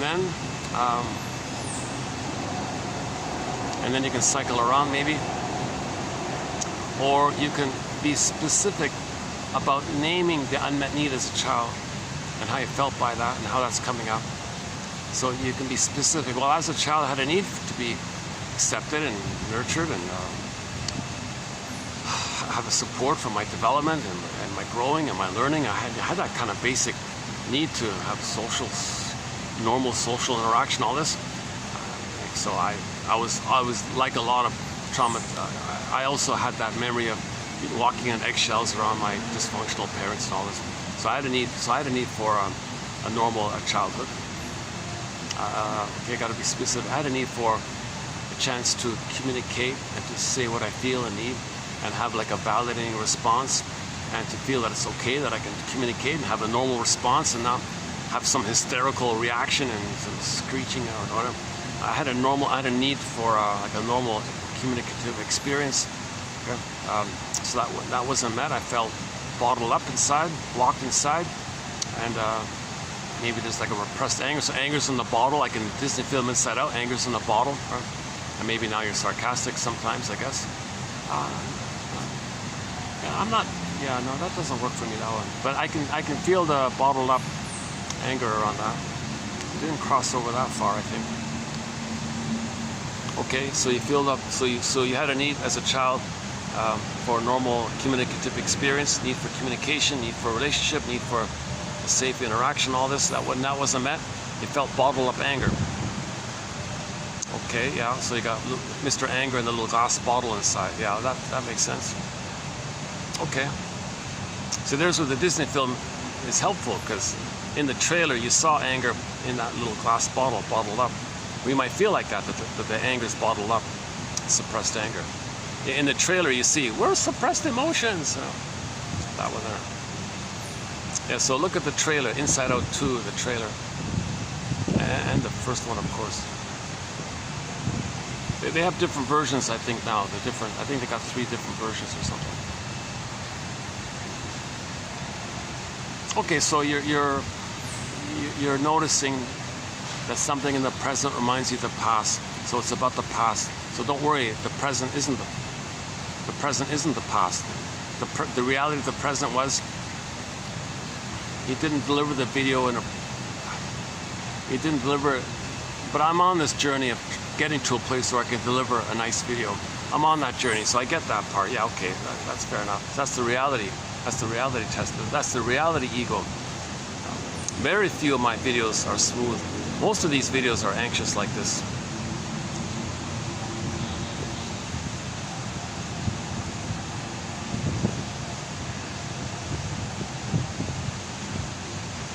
And if I feel a little embarrassed, because, so now maybe embarrassment comes up, right? That's on the console, right? So being vulnerable means I was shamed as a child. That's why I'm embarrassed. So if I feel embarrassed now, that's triggering up an old, forgotten memory of having been feeling shamed by the interaction with the parents, right? Okay, so that's in the past. Yeah, so you're capturing it. So you're capturing it, identifying it as the past. Okay, that's the past. Yeah, so I'm being more and more okay with today's video being as it is, kind of thing.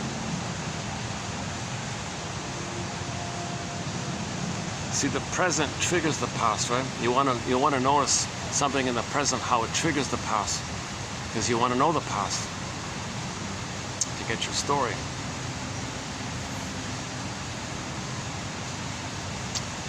Okay, I'm not sure if I go much further with this point here.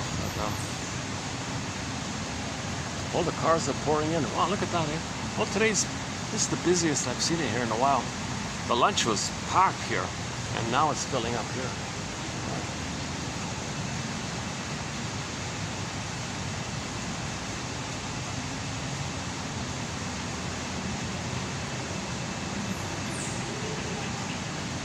How are we doing here? How's the battery?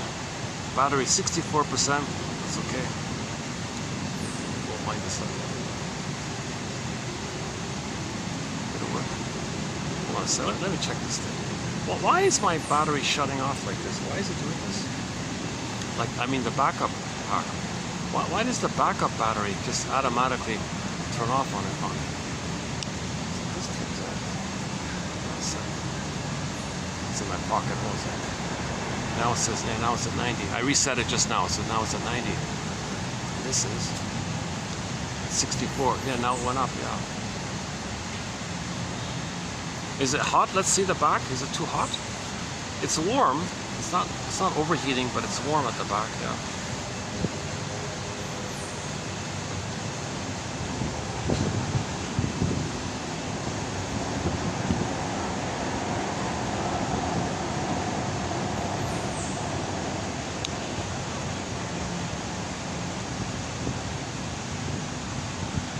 A group of people is just went to visit the swan the way I was before, looking at the swan. The swan is obviously oblivious. The swan only has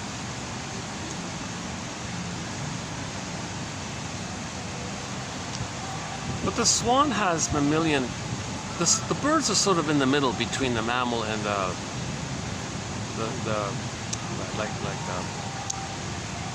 the crocodile, the reptile, and they got the mammal. They're sort of in the middle, right? The birds, right? Because they are relational. The two birds hang out together like buddies and all this. Like you see that with ducks and families and things.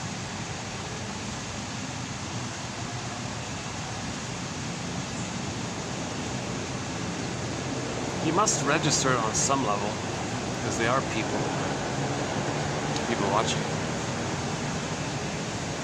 Now the crocodile would only respond in a survival way. But that bird might respond in a social way, right? Are they giving me food? Are they nice? Okay, sorry. A little out of my zone there. I never really studied much biology.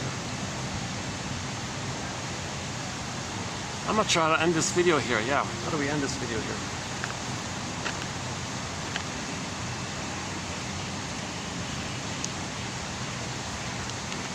When Lucy of the Peanuts comic strip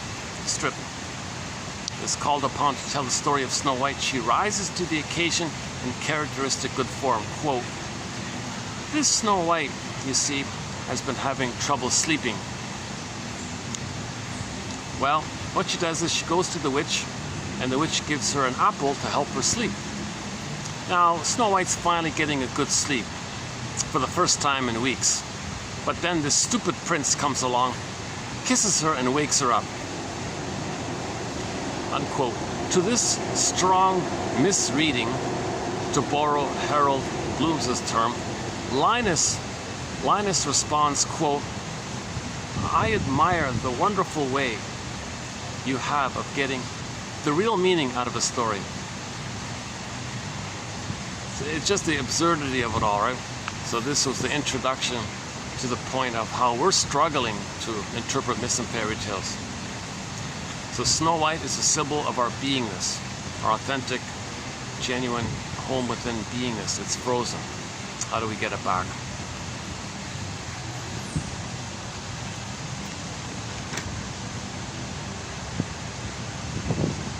Okay, there's some good quotes here. If you click the more link, you'll get them below. My favorite one again is that one about each neurotic repeats his neurosis. The analyst has more opportunity to observe that the neurotic's unconscious emotional attitude to very different situations is repeatedly the same. His emotional attitude to new situations is always the same. Like new place, new scenery, new script, new scenery, new people, but the emotions is the past, same old emotion.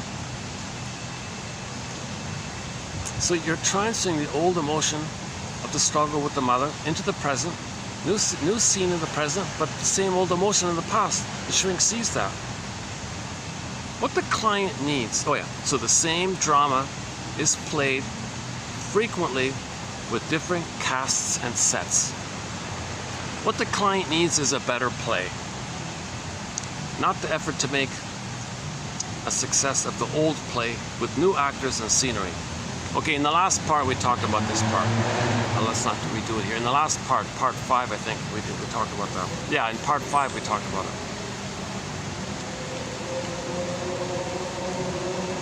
Really, again and again, nothing in the present can take you back to the nursery to change what happened. We don't need this old thing. We need a new thing. Mourn the loss around not getting the love which caused that traumatic script which you're repeating. Mourn that you have that. Mourn the loss of all the time with that. Mourn the loss of who you would have been had you been loved. Mourn all that kind of, like, admit it. Then now you have the realization to start a new living inside out. Now you have an insight. If your feeling's there, your doing is normal. If your feeling is missing, your doing is distorted. Woodman, Marion, is that right? The wounded feminine leads to the distorted masculine. So Snow White in the box, that's the wounded feminine, frozen, damaged, hidden, blocked, caged. It's wounded like that. It's not alive, it's not animating the person. Then your doing is distorted. You want to get a healthy being, then your doing is healthy. If your being is damaged, your doing is distorted. So fix the inner. It's all about inside out. We want to feel at home within. That's the inside. Then your out will reflects your beingness, which is peaceful and kind and all this. If you're missing your beingness, anger's at the console, envy's at the console, anxiety's at the console, embarrassment's at the console, envy's at the console. Disney film Inside Out, number 2. So we'll update that trailer, we'll update that story, but I'm looking forward also to seeing the sequel. So your mission, should you choose to accept it, is to watch the original 2015 Inside Out, and post June 14 or 15, watch the sequel when you can.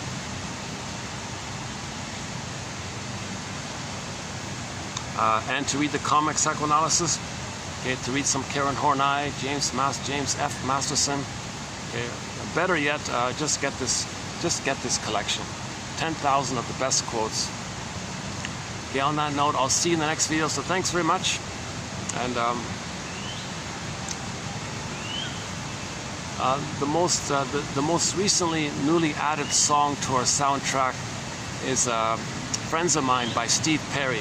It's got that bluesy harmonica, upbeat, kind of fresh, upbeat, bluesy kind of song. Steve Perry, Friends of Mine. It's a great, fun little song. Actually, I just noticed Alyona Yaroshina. We have one of her covers on our soundtrack. She does a very good cover of Triumph's Lay It on the Line. I just noticed she tried to do The Flame by Cheap Trick. She way off. I couldn't listen to it. But yeah, another recently newly added song to our soundtrack is Alyona Yaroshina's cover of Triumph's Lay It on the Line. It's when Rick Emmett was the co-lead singer of Triumph. That one there. But anyways, yeah, Steve Perry, that's a good song. Another new song added to the collection is Olsun, O-L-S-U-N, by Sertab Erener from Turkey. It's about the grief process. When I refer to that song, I mean the revised rock version of it. The original is okay, but she redid it in a rock ballad form. In the music video, you see her hugging a tree. That one there. Awesome.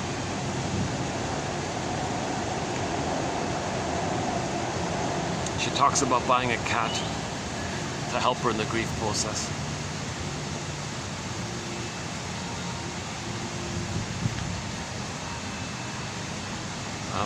Yeah.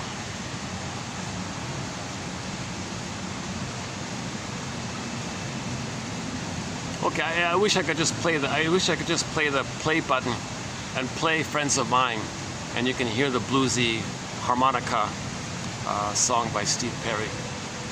You know, he did that song in '88, and it was suppressed for 18 years, I think. And finally, in 2006, it got released finally. A great song. We never knew it existed.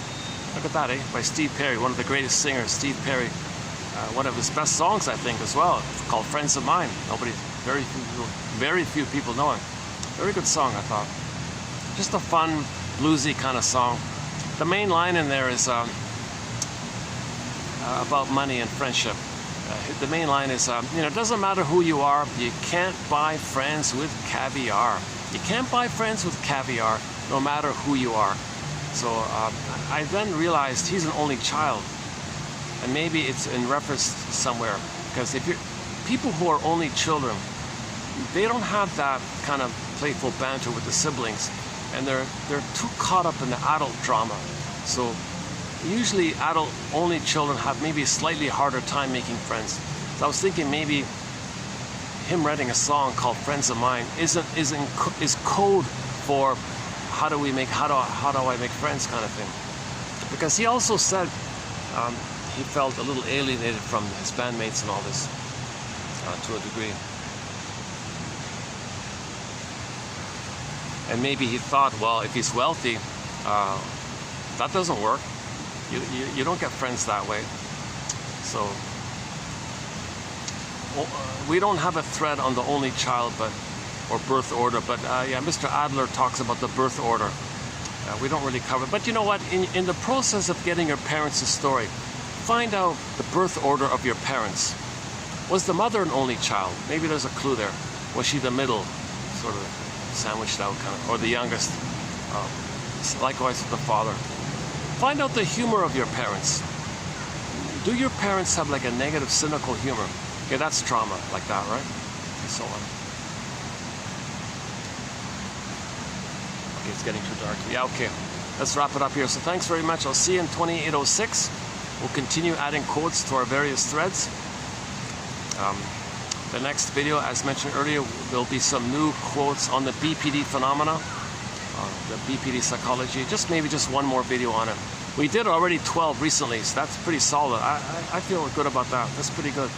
So we'll add one more video on the BPD phenomena.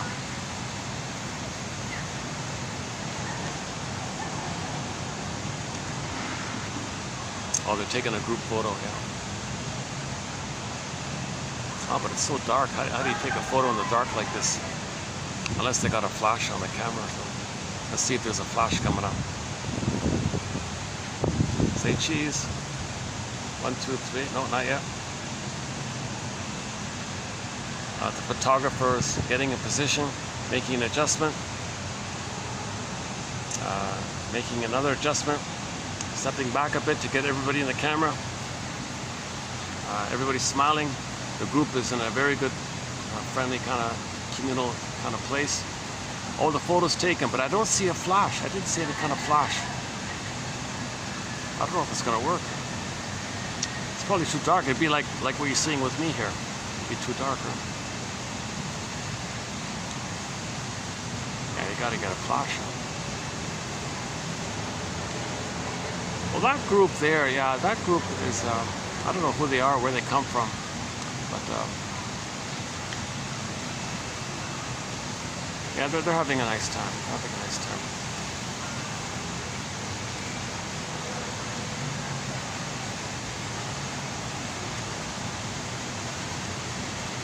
Friends of mine, yeah, so there's a group of friends right there.